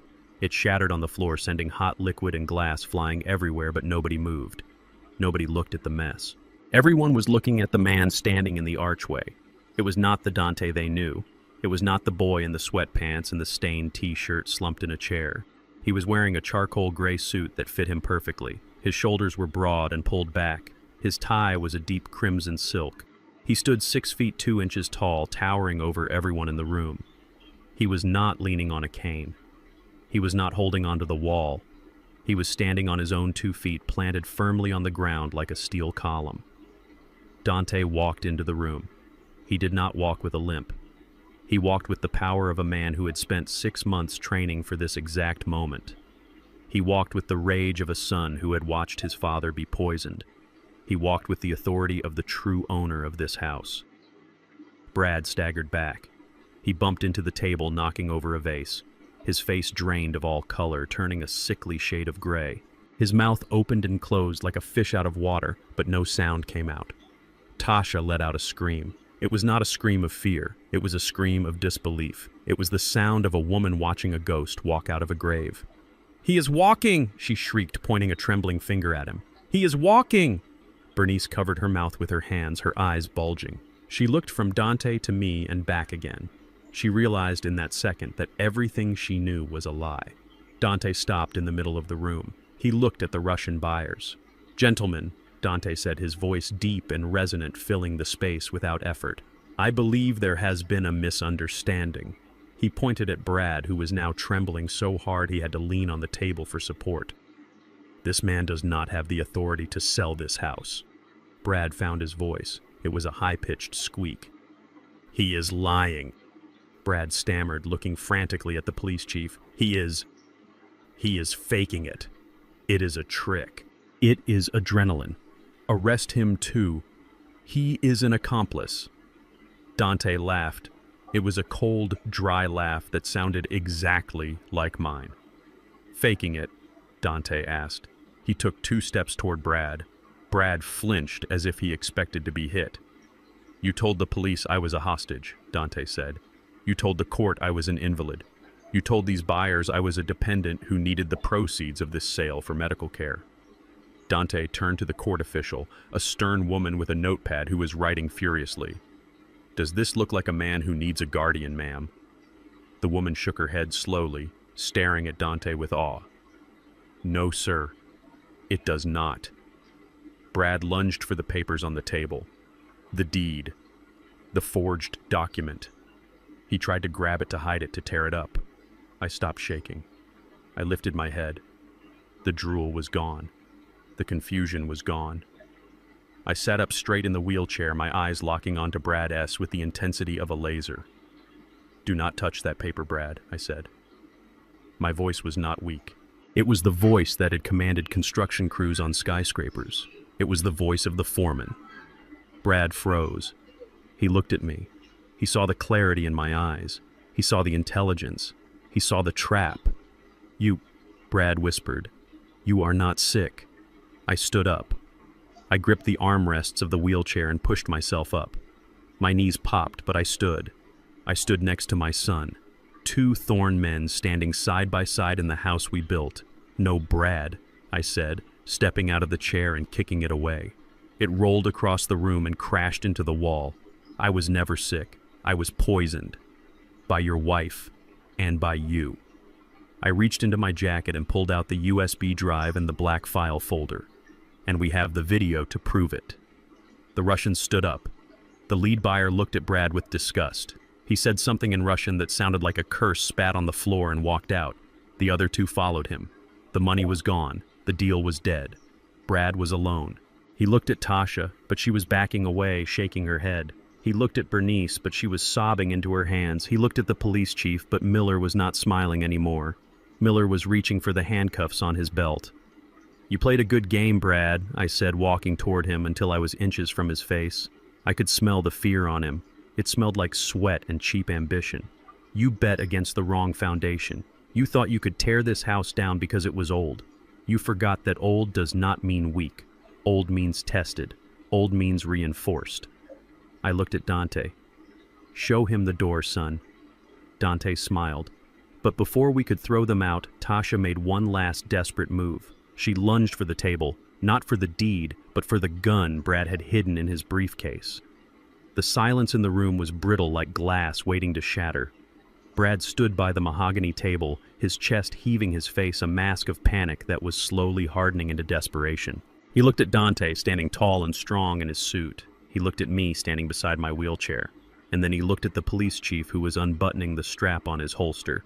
Brad did what rats always do when they are cornered. He tried to bite. "This is a miracle," Brad stammered, his voice rising in pitch. He forced a smile that looked more like a grimace of pain. "Look at this, everyone. It is a medical miracle. My prayers have been answered. Dante can walk. Praise God." He spread his hands wide, playing to an audience that had already stopped clapping. But he pivoted. He turned to the police chief, his eyes wide and frantic. "But Officer Miller, this does not change the facts. Physical recovery does not mean mental stability. Look at Zeke. Look at his eyes. He is manic. He is having an episode right now. Just because he can stand up does not mean he is not dangerous. He kidnapped my brother-in-law. He has been running around the city with a gun. He is sick. He needs help. He needs to be institutionalized before he hurts someone." I watched him spin his web. It was impressive in a sickening way. He was trying to use my strength against me. He was trying to paint my clarity as mania. I did not shout. I did not argue. I did not give him the satisfaction of a debate. I simply nodded to Marcus. My old friend Marcus Vance stepped forward. He did not look like a high-priced corporate lawyer. He looked like a tired brawler in a rumpled suit. He was holding a laptop in one hand and a HDMI cable in the other. He walked over to the massive 85-inch television mounted above the fireplace. It was a television Brad had bought with my money. He had bragged about the resolution. He had bragged about the clarity. Now he was going to see exactly how clear it was. Marcus plugged the cable into the side of the laptop. The screen flickered to life. "What are you doing?" Brad snapped, stepping forward. "You cannot just come in here and hijack my equipment. This is private property. It is evidence, Brad," I said, my voice low and steady. "And since you claim I am crazy, I think it is time we let the house speak for itself." Marcus hit the spacebar. The first video filled the screen. It was footage from the kitchen taken from the hidden camera I had installed in the vent. The timestamp was clearly visible in the corner. 7 a.m., 3 days ago. The image was crisp. It showed Bernice, my wife of 20 years, standing at the granite island. She was wearing her silk morning robe. She looked beautiful. She looked kind. But then she reached into her pocket. The room watched in horrified silence as she pulled out a small, unmarked vial. She looked over her shoulder, checking the door. Then, with a steady, practiced hand, she tipped the vial over my favorite mug. A pinch of white powder fell into the steaming black coffee. She stirred it. She smiled. A small, cold smile that never reached her eyes. Then the audio kicked in. "Drink up, old man." Bernice's voice rang out from the speakers, echoing off the vaulted ceilings. "Just a little more arsenic to keep the shakes going. I cannot wait until your heart finally stops beating. You are taking too long to die." Bernice let out a strangled cry. She covered her mouth with both hands, her knees buckling. She collapsed onto the sofa she had been so proud of, sobbing into the cushions. Brad stared at the screen, his mouth open. He looked at Bernice with pure hatred, not because she did it, but because she got caught. I looked at the police chief. His hand was now resting firmly on his gun. He was not looking at me anymore. He was staring at the woman on the couch. But we were not done. Marcus hit the next key. The screen changed. Now it was the study, my sanctuary. The timestamp was last night. The camera angle was from the chandelier looking down on Brad and Tasha. The room was a wreck, torn apart in their search for my money. Brad was pacing. He was holding a glass of scotch. "We launder it through the real estate," Brad's voice boomed through the room. It was loud. It was clear. There was no denying it. "The Russians are bringing cash." Brad continued on the screen. "Dirty money from the syndicate. We sell them the house for 60 cents on the dollar. They get a clean asset. We get $3 million in the Cayman accounts. By the time the IRS figures it out, we will be sipping mojitos in Rio. And the best part, they are going to bulldoze the house. They are going to flatten it. Every piece of evidence of what we did to Zeke will be buried under a parking lot." I heard a sharp intake of breath from the Russian buyers standing near the door. The lead buyer, the man in the expensive suit, turned pale. He understood English perfectly well. He just heard himself being implicated in a federal money laundering scheme on a recording that was being watched by the chief of police. Brad looked at the Russians. He held up his hands. That is out of context," he stammered. "That is a deep fake. It is AI. Zeke manipulated it." Marcus did not pause. He hit the final key. The screen changed again. This time it was just audio accompanied by a waveform visual. But everyone recognized the voice. It was Tasha, my daughter.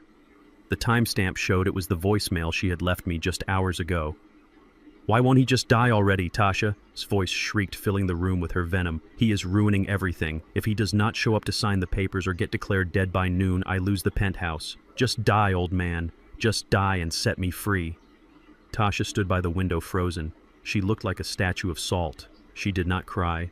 She did not deny it. She just stared at the screen, stripped naked of her pretenses. She was not the grieving daughter. She was a vulture who was angry the carcass was still moving. The video ended. The screen went black. The silence that followed was heavy. It was the weight of truth. I looked at Brad. He was not standing tall anymore. He was shrinking. He looked small. He looked like exactly what he was, a thief in a suit. "Deepfake?" I asked, my voice cutting through the silence. "Is that what you are going to tell the jury, Brad? Is that what you are going to tell the FBI when they analyze the metadata on those files?" Brad looked around the room. He looked at the chief. He looked at the court official who was now writing so fast her pen was a blur. He looked at the Russians. And that was when the panic truly set in. The lead Russian buyer muttered something in his native tongue. It sounded like a curse. He buttoned his jacket and turned to the door. "We are leaving," he said, his accent thick. "We have no business here. This is a domestic matter." He motioned to his associates. They moved as a unit, heading for the exit. They were cutting their losses. They wanted to be on a plane back to Moscow before the handcuffs came out. But they forgot one thing. I had built this house, and I had secured it. Chief Miller stepped in front of the double doors. He was a big man. He blocked the exit completely. "Nobody leaves," Miller said, his voice hard. The Russian stopped. He glared at the chief. We have diplomatic immunity, he lied. You have a confession on tape, Miller corrected. You are accessories to fraud, money laundering, and attempted murder. Step back. The Russian looked at his bodyguards. For a second, I thought there was going to be a shootout. I saw Dante tense up his hand, drifting toward his jacket where his pistol was hidden. But the Russian was a businessman. He knew when a deal had gone bad. He raised his hands slowly and stepped back. Brad, seeing his escape route blocked, let out a sound that was half sob, half scream. "You cannot do this to me!" he yelled, pointing a shaking finger at me. "I am a respected financial advisor. I am a pillar of this community. You are a senile old man. Nobody will believe you over me." I rolled my wheelchair forward just a few inches. Then I remembered. I did not need the chair. I stepped forward. 1 step, 2 steps. I walked right up to him until I was looking down into his sweating face. "I am not senile, Brad," I said, "and I am not alone." I pointed to the camera in the chandelier. The red light was still blinking. "We are live," I whispered. Brad looked up. He saw the light. "I streamed this entire meeting to the cloud," I said, "and to the email inbox of the district attorney, and to the local news station." Brad's knees gave out. He did not fall gracefully. He crumpled. He slid down to the floor, his expensive suit bunching up around him, his head in his hands. "It is over, Brad," I said, looking down at him with zero pity. "You bet against the wrong man. You thought you could dismantle my life like it was just bricks and mortar, but you forgot that the strongest part of a building is the part you cannot see, the foundation." I turned to the chief. "Get this trash out of my house, Miller." Miller nodded. He pulled out his radio. "Dispatch, send backup. I have 5 subjects in custody. Charges include attempted murder, fraud, and conspiracy." Tasha started screaming then. She ran toward me, grabbing my arm. "Dad, please." I did not mean it. It was Brad. He forced me. He made me say those things. "I love you, Daddy. Please do not let them take me." I looked at her hand on my sleeve, the same hand that had poured wine while she waited for me to die. I gently removed her hand. "I do not have a daughter." I said, my voice flat and final. "My daughter died the day she decided my life was worth less than a condo in Miami." I turned my back on her screams. I walked over to Dante. He was standing by the window watching the police cars swarm up the driveway. He put his arm around my shoulder. "We did it, Dad," he said softly. "We are not done yet, son," I said, watching the flashing lights. "Now we have to clean up the mess." I looked around the room at the shattered glass, the spilled coffee, the broken people. But first I said, "I think I will have a cup of coffee, a fresh cup, made by my own hands." Brad was on his knees, but he was not praying. He was scrambling. He was a man drowning in deep water who still believed he could command the ocean to stop moving. He looked at the police chief, then at the Russians who were being detained at the door, and finally at me. He did not see a father-in-law. He saw an obstacle. And Brad had spent his entire life removing obstacles with a checkbook or a lawyer. He stood up. He smoothed his suit jacket, trying to regain the dignity that had just been stripped from him. He pointed a finger at Chief Miller. "You are making a mistake, Miller. A massive lawsuit-level mistake." Brad's voice was shaking, but it was loud. It was the voice of a man who was used to being obeyed. A white man in a 3-piece suit who knew that the system was built for people like him, not for people like me. "I have the papers," Brad screamed, reaching into his briefcase. He pulled out the court order he had obtained just 24 hours ago. "Look at this. I am the legal guardian. I have power of attorney over Zeke Thorne. The court declared him incompetent. That order is signed by a judge. It is still valid. Until a judge overturns this, I am in charge of this estate, and I am in charge of him." He turned to me, his eyes full of venom. "Sit down, Zeke. You are having an episode. You are confused." He looked at the officers. "Arrest him. If you do not arrest him, you are violating a court order. I will have your badges. I will sue this entire department into bankruptcy. I am the guardian here." The room went quiet. Brad was right about one thing. The law is a machine, and once it starts grinding, it is hard to stop. The police chief hesitated. He looked at the paper in Brad's hand. It was a valid order. Technically, until a judge said otherwise, I was a ward of the state and Brad was my keeper. Brad saw the hesitation. He smiled. It was a sharkish smile. "See," he sneered. "You cannot touch me. I am the law here." I looked at him. I looked at the paper he was waving like a shield. Then I did something I had not done in front of him for 3 years. I locked the brakes on the wheelchair. I placed my hands on the armrests, and I pushed. My triceps, which had lifted steel beams for 40 years, flexed. My legs, which he said were atrophied, found purchase on the hardwood floor. I stood up. I did not stand up quickly. I stood up slowly, unfolding my 6-foot frame like a drawbridge rising. I stood until I was looking down at him. I stood until the shadow of my body fell across his face. The silence in the room was absolute. Tasha stopped crying. The Russian stopped whispering. Even Brad stopped breathing. "I am not confused, Brad," I said. My voice was low. It rumbled in my chest like a subway train. "And I am not incompetent." I reached into the inside pocket of my jacket. I did not pull out a gun. I did not pull out a phone. I pulled out a single sheet of paper. It was not crisp and white like the documents Brad had. It was yellowed. The edges were frayed. It smelled of old filing cabinets and the year 1980. "Do you know what this is?" I asked, holding it up. Brad stared at it. "It is the original land purchase agreement," I said. "Dated October 14th, 1980. I took a step toward him. He took a step back. "You think you know the law, Brad. You think you know loopholes. But you missed the most important one. You missed the foundation." I handed the paper to Marcus. "Read Clause 17, I ordered. Marcus adjusted his glasses. He looked at the paper. A smile spread across his face. A smile that was all teeth. Clause 17. Marcus read aloud, his voice echoing in the cavernous room. "This property is designated under the Historical Homestead Act of 1975.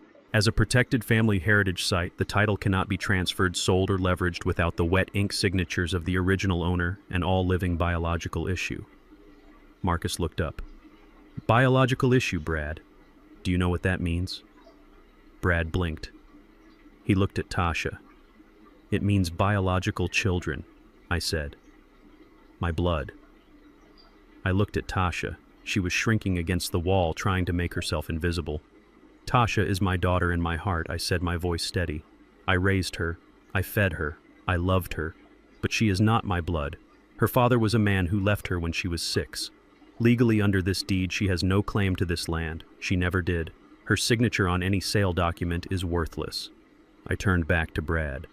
"So, for you to sell this house, for you to sell it to these Russians, you needed the signature of my only living biological child." I pointed to Dante. "My son." Brad's face turned the color of ash.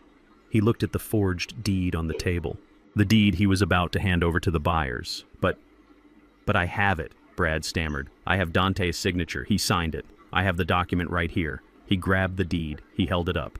There, at the bottom, next to my forged signature, was Dante S. name. Dante stepped forward. He walked with the heavy, confident stride of a man who owns the ground he walks on. He walked up to Brad. He looked at the paper. He laughed. "That is funny," Dante said. He reached into his pocket and pulled out his driver S license. He held it up next to the deed. "Because that is not how I sign my name." He looked at the chief. "Chief Miller, look at the loop on the D. Look at the slant of the T." Miller stepped closer. He compared the two signatures. "They are not even close," Miller said. Dante looked at Brad. "You forged my father's name," Dante said. "We saw you do it. And then you forged mine. You thought I was a cripple who could not hold a pen. You thought I was brain dead. So you signed for me." Brad dropped the paper. It fluttered to the floor, landing next to his polished shoes. "That is forgery, Brad," Dante said. "That is fraud. And since you tried to wire the money across state lines, it is federal wire fraud." Brad looked around the room. The walls were closing in. The loop was tightening. "But I was acting as his guardian," Brad whispered, his voice cracking. "I have the power of attorney. I can sign for him." "Not for this," I said, stepping closer. "Not for a homestead property. The clause is specific, Brad. The signature must be from the biological heir, in person. No guardians, no proxies, no lawyers." I leaned in close. "You built your entire scheme on a lie, Brad. You thought you could bypass the rules because you thought we were too stupid to read the fine print. You thought an old black man from the South Side didn't know how to protect his legacy." I tapped the yellowed paper in Marcus S. hand. "I wrote this clause, Brad. I had a lawyer draft it 40 years ago because I knew that someday someone like you would come along, someone who wanted to take what I built. I put a poison pill in the foundation of this house before you were even born." Brad looked at me. Really looked at me for the first time. He did not see a victim. He saw the architect of his destruction. He lunged. It was a desperate, pathetic move. He tried to run for the back door. He pushed Tasha aside, knocking her into the wall. He scrambled toward the patio, but he forgot one thing. I had built the patio doors too, and I had installed the locking mechanism myself. He hit the glass and bounced off. The doors were locked. Chief Miller did not run. He just walked over. He pulled the handcuffs from his belt. The metal clicked. Brad Thorne. Miller said, spinning him around, "You are under arrest." Brad started to cry. He sobbed loud, ugly, heaving sobs. "Tasha, I did it for us," he wailed. I looked at Tasha. She was not looking at him. She was looking at the floor. She knew it was over. I looked at the Russians. "Get out of my house," I said. They did not argue. They filed out past the police, leaving their briefcase of dirty money behind. I looked at Dante. My son. My blood. The only signature that mattered. He put his hand on my shoulder. "It is done, Dad," he said. I looked at the yellowed paper in Marcus's hand. The paper that had saved us. "It is never done, son," I said, watching them drag Brad away. "You have to maintain the foundation every single day, or the rot sets in again." But for today it was enough. The house was still standing, and so were we. The silence that followed Brad's removal was heavier than concrete. The room was still vibrating with the echoes of his desperate screams, but now the air had shifted. The focus of the room turned like a spotlight onto the only person left standing in the wreckage of the conspiracy. Bernice. My wife of 20 years stood alone near the fireplace. She looked small. She looked fragile. For a moment, the light catching the tears on her cheeks made her look like the woman I had married 2 decades ago. The woman who had sworn to love and cherish me in sickness and in health. But that was just a trick of the light. I blinked, and the illusion shattered. I did not see a wife. I saw a structural failure in a human form. She looked at the door where Brad had been dragged out. Then she looked at the empty space where the Russian money had been. And finally, she looked at me. She did not run for the door. She knew the police chief was blocking it. She did not run for the window. She knew Dante was watching her every move, so she ran to the only sanctuary she had ever known. She ran to me. She threw herself across the room, moving faster than I had seen her move in years. She collapsed at my feet, wrapping her arms around my legs, burying her face in the fabric of my trousers. The same trousers she had ironed for me just last week, while plotting my death. "Zeke," she sobbed, her voice muffled and wet. "Oh God, Zeke, thank you. Thank you for saving me." I looked down at the top of her head. I smelled her perfume. Lavender and vanilla. It was the scent of my home. It was the scent of my pillow. For years that smell had meant safety. Now it smelled like arsenic. I did not move. I stood as rigid as a steel column. I did not reach down to comfort her. I did not stroke her hair. I let her weep. I let her perform. It was Brad, she wailed, looking up at me with eyes that were red and swollen. It was all him, Zeke. He forced me. He is a monster. He threatened me. He said if I did not help him get your money, he would hurt Tasha. He said he would hurt you. I was so scared. I did not know what to do. She gripped my hand, trying to pull it toward her face, trying to kiss my knuckles. I had to play along, Zeke. Do not you see? I was trying to buy time. I was trying to protect you. I never wanted to hurt you. You are my husband. You are the love of my life. The room watched in stunned silence. Even the police officers looked uncomfortable. It was a masterful performance. If I had not seen the video, if I had not heard the joy in her voice when she spiked my coffee, I might have faltered. I might have wondered if she was truly a victim. But I had seen the tape. I pulled my hand away from her grip. It was not a violent motion. It was a dismissal. I brushed my sleeve as if she had left a stain. "Stand up, Bernice," I said. My voice was not loud. It did not echo. It was quiet and flat, like the sound of a shovel hitting hard earth. She froze. She looked at my face, searching for a trace of the man who used to bring her flowers every Friday. Searching for the soft-hearted fool she thought she had married. "Zeke, please," she whispered. "Do not look at me like that. I am your Bernice." "You are not my Bernice," I said. "My Bernice died a long time ago. The woman on the floor is a stranger who tried to murder me for a condo in Miami." I took a step back, breaking the contact completely. "You say he forced you?" I asked. "You say you were scared?" "Yes," she nodded, frantically wiping her eyes. "He is violent, Zeke. You saw him hit Michael. He terrified me." I looked at Marcus. "Play the video again, Marcus. The kitchen scene." No, Bernice screamed. No, please do not. Play it, I ordered. Marcus hit the key. The massive television screen came to life again. The image of Bernice in her silk robe filled the room. We watched her pull the vial from her pocket. We watched her tip the powder into my mug. But this time I pointed at the screen. Look at your face, Bernice, I said. On the screen, the digital Bernice was smiling. It was not a nervous smile. It was not a fearful smile. It was a smile of pure, unadulterated malice. She hummed a little tune as she stirred the poison. She did a little dance step as she walked to the fridge. Does that look like a woman who is terrified? I asked the room. Does that look like a hostage? I turned back to her. You were not scared, Bernice. You were impatient. You said it yourself on the tape. I was taking too long to die. Bernice scrambled to her feet. The mask of the victim fell away, revealing the ugly, desperate reality underneath. I took care of you, she hissed, her voice changing instantly from pleading to venomous. For 20 years I washed your clothes. I cooked your meals. I listened to your boring stories about concrete and rebar. I wasted my youth in this house, Zeke. I deserved that money. I earned it. There it is, I said. The truth. Finally. I looked at her with a clarity that hurt. I saw every line on her face, every lie she had ever told me. You are right about one thing, Bernice, I said. You said I was old. You said I was forgetful. You told the doctors I was confused. I stepped closer to her, towering over her just as Dante had towered over Brad. But my memory is excellent, Bernice. I remember everything. I remember the day we met. I remember the day I paid off your debts. And I remember a conversation we had last month. She stared at me, her chest heaving. You told me you wanted to travel, I said. You were complaining about the winter. You said you wanted to go on a long trip. You said you wanted to go somewhere where you didn't have to cook or clean or take care of an old man. I looked at Chief Miller. Chief, I believe you have a destination in mind for my wife. Miller stepped forward, pulling a second pair of handcuffs from his belt. Mrs. Thorne, you are under arrest for the attempted murder of Isaiah Thorne, he said. Bernice backed away, knocking over a chair. You cannot prove it, she shrieked. That video is not enough. You have no physical evidence. It is just powder. It could be sugar. It could be creamer. You cannot arrest me for making coffee.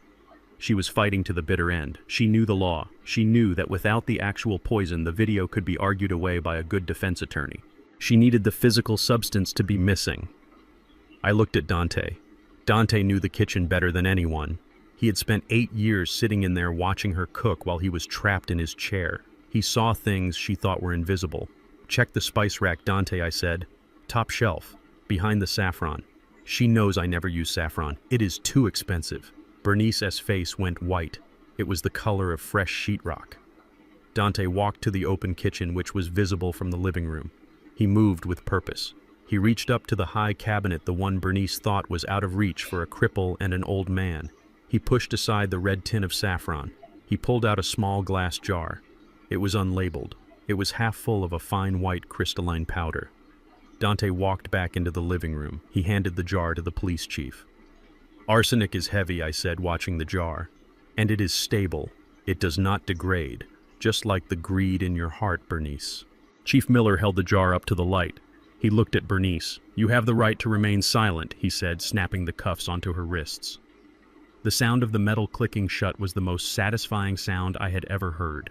It was better than the applause at a ribbon-cutting ceremony. It was the sound of a structure being condemned. Bernice did not go quietly. As the officers took her arm, she began to scream. She did not scream for mercy this time. She screamed insults. She screamed curses. She called me a senile old fool. She called Dante a cripple. She spewed 20 years of hidden hatred into the air, contaminating the room one last time. I take it back, Zeke, she spat as they dragged her toward the door. I should have used more poison.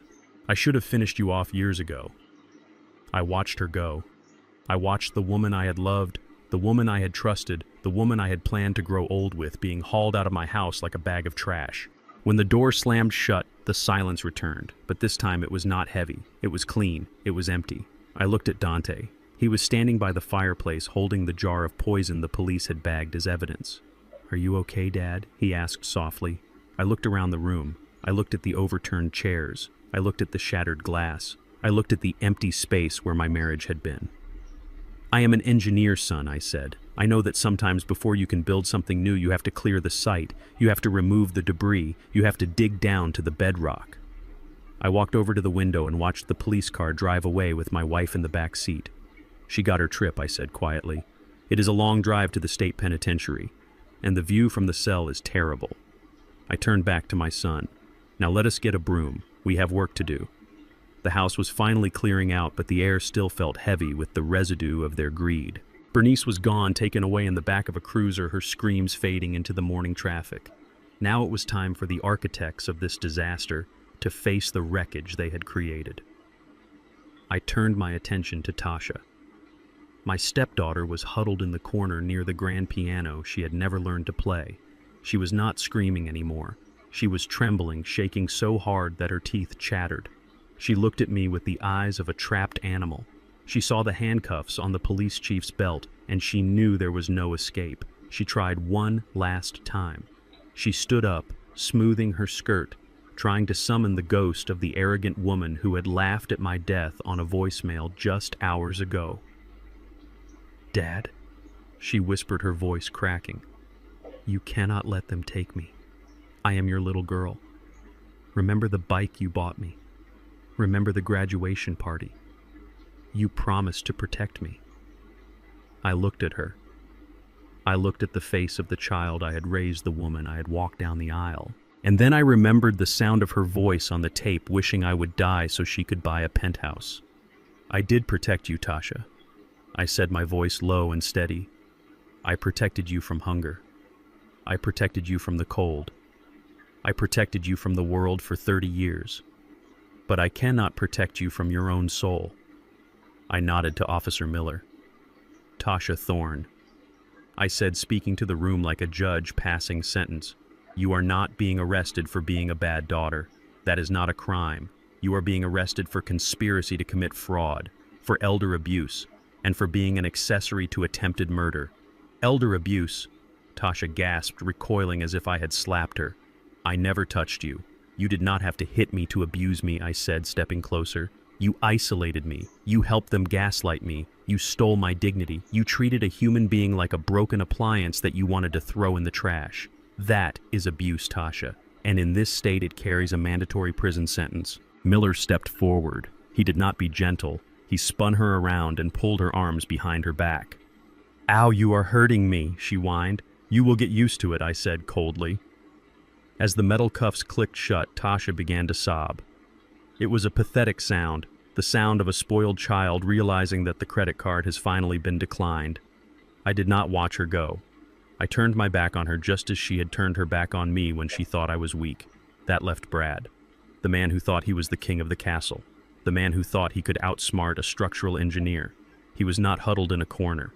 He was standing by the door arguing with 2 officers. He was red in the face, veins bulging in his neck. He was still trying to negotiate his way out of a felony. "Do not touch me," he shouted, swatting at an officer's hand. "Do you know who I am? I am Bradley Harrison. I manage portfolios for the city council. I play golf with the mayor. This is a misunderstanding. I demand to speak to my lawyer." I rolled my wheelchair over to him. No, I walked. I kept forgetting that I did not need the chair anymore. The habit of being diminished was hard to break, but I broke it now. I walked up to him, my boots loud on the hardwood floor. "Your lawyer cannot help you, Brad," I said. Brad spun around. He pointed a shaking finger at me.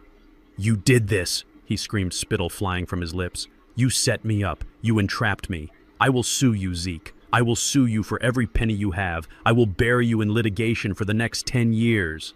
I laughed. It was a dry, dusty laugh. "With what money, Brad?" I asked. He froze.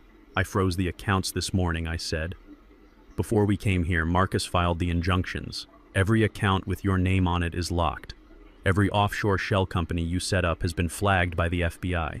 You do not have the money to buy a cup of coffee, let alone a lawyer who can fight federal wire fraud charges." Brad's face crumbled. Brad's face. The arrogance evaporated, leaving only the raw panic of a narcissist facing consequences. "I am a top financial advisor." He shrieked, his voice reaching a hysterical pitch as the officers grabbed his arms. "I am the best in the city. You cannot do this to me. I have a reputation." The officers dragged him toward the door. He dug his heels into my expensive rug, fighting them every inch of the way. He looked ridiculous.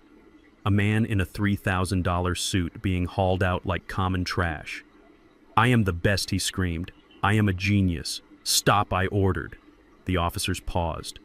Brad stopped struggling, panting heavily, thinking maybe I had changed my mind, thinking maybe I was going to show mercy. I walked right up to him. I leaned in close until our noses were almost touching. I could smell the sweat of his fear. It overpowered his expensive cologne. He looked into my eyes, expecting to see the confused old man he had tormented. Instead, he saw the cold, hard steel of the man who built this house. "You are not a genius, Brad," I whispered, my voice rough like gravel. "And you are not a financial wizard." I let the silence hang for a second, letting the words sink in. "You are just a petty thief who made the mistake of trying to rob a structural engineer." I pointed a finger at his chest, right over his heart. "I poured the concrete for this foundation 40 years ago. I know every stress point. I know every load-bearing wall. And I know exactly where to push to make the whole thing come down." I leaned back, looking at him with pure disgust. "I built this house to shelter my family, Brad. And I know exactly how to demolish it on top of the vermin who try to infest it." Brad stared at me, his mouth opening and closing soundlessly. The realization hit him. He had not just lost. He had been outplayed, outmaneuvered, and crushed by the very man he deemed obsolete. "Get him out of my sight," I said, waving my hand. "No," Brad screamed as they dragged him through the doorway. "No, Zeke, wait. We can make a deal. I know where the rest of the money is. I can help you." The heavy oak door slammed shut, cutting off his plea. The sudden silence in the foyer was deafening. I stood there for a long moment, staring at the closed door. My chest was heaving. My hands were trembling, but not from Parkinson's, from the adrenaline leaving my body. It was over. The parasites were gone. I felt a hand on my shoulder. I turned to see Dante. He was standing tall, his suit jacket unbuttoned, looking at the empty space where the chaos had been just moments ago. "They are gone. Dad," he said softly. "Yes," I said, letting out a long, slow breath. "They are gone." I looked around the foyer. I looked at the vase Brad had knocked over. I looked at the coffee stains on the rug. I looked at the scratches on the floor from the struggle. The house was a mess. It was scarred. It was dirty. But it was still standing, just like us. "We have a lot of cleaning up to do," I said, walking toward the kitchen. Dante followed me. But first, he said, picking up the broken pieces of the vase, "I think we should change the locks." I chuckled. It was the first genuine laugh I had felt in years. "Change the locks, son," I said. "Change the codes. And while you are at it, call the contractor. I want those hedges in the back cut down. I am done with blind spots." We walked into the kitchen together. The sun was streaming through the windows, illuminating the dust motes dancing in the air. It was a new day. And for the first time in a long time, the air in my house felt clean. The news trucks stayed parked at the bottom of my driveway for 3 days. The same reporters who had called me a dangerous lunatic and a senile kidnapper were now scrambling to call me a hero. They wanted the exclusive interview. They wanted to know how an old structural engineer had outsmarted a corrupt financial advisor and a team of Russian money launderers. They wanted the movie rights. I did not give them a single minute of my time. I closed the heavy oak gates of my estate and I locked them. I did not need their apologies, and I certainly did not need their validation. I knew who I was. I was Isaiah Zeke Thorne, and I had just survived a demolition attempt on my life. The legal fallout was swift and brutal. The district attorney who had been so eager to prosecute me suddenly found his spine when the federal agents got involved. The evidence we provided was irrefutable. The wire transfer records, the forged deed, the video of the poisoning, and the testimony of the Russian nationals who turned state S evidence to avoid deportation. It was a slam-dunk case. Brad tried to cut a deal. He offered to give up names of other corrupt officials in the city government. He squealed like a stuck pig, but it did not save him. The judge gave him 20 years for the fraud alone. The attempted murder charges were just the icing on the cake. Tasha cried in court. She played the victim until the very end. She claimed she was brainwashed. She claimed she was afraid. But the jury saw the video of her wishing for my death. They heard the greed in her voice. They gave her 15 years. And Bernice, my wife, the woman who had mixed arsenic into my morning routine with a smile. She did not even get a trial. She pleaded guilty to avoid the death penalty. She is currently serving a life sentence in a maximum security facility 3 hours north of here. I have not visited her. I have not written to her. I have not accepted a single collect call from the prison. Forgiveness is a virtue, I suppose, but so is self-preservation. I burned her letters unopened in the fireplace. Some bridges are not meant to be repaired. They are meant to be burned so the enemy can never cross them again. But the real work began after the lawyers went home. The house was still standing, but it felt contaminated. Every room held a memory of their betrayal. The kitchen where Bernice poisoned me. The study where Brad plotted to sell my legacy. The living room where Tasha laughed at my decline. I walked through the halls with Dante a week after the arrests. He was walking without a cane, his stride strong and confident. "It smells like them," Dante said, wrinkling his nose. "It smells like lies." I looked at the crystal chandelier Bernice had bought with my retirement money. I looked at the silk drapes she had insisted on. I looked at the beige carpets she had installed to cover up the beautiful hardwood floors I had laid down in 1990. "You are right, son," I said. "It does smell." I went to the garage and I got the sledgehammers. We did not hire a crew. We did not bring in outsiders. This was personal. This was an exorcism. For the next 6 months, that house became a construction site again. We started in the kitchen. I took the first swing at the granite island where Bernice had prepared her lethal coffee. The sledgehammer hit the stone with a thunderous crack that vibrated up my arms. It felt good. It felt like justice. We smashed the cabinets. We tore out the appliances. We ripped up the tile. We stripped the room down to the studs. We exposed the steel beams I had put in place decades ago. They were still there, strong, uncorrupted, waiting for us to reveal them. We moved to the living room next. We tore down the silk drapes and burned them in a bonfire in the backyard. We ripped up the beige carpet, pulling thousands of staples out of the oak floorboards. When we were done, we sanded the wood until it glowed with its natural warmth again. We removed every trace of Bernice and her children, the gaudy art, the fragile furniture, the pretension. We opened up the walls she had closed off. I had always designed this house to have an open flow to let the light travel from east to west. Bernice had put up partitions because she wanted privacy. She wanted secrets.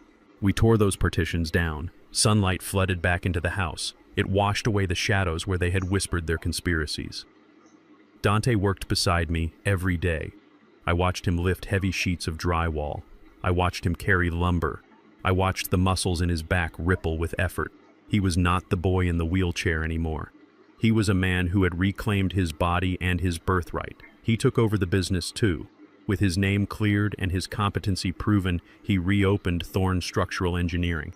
He did not just sit in the office. He went to the sites. He wore the hard hat. He earned the respect of the crews, not because he was my son, but because he knew the work.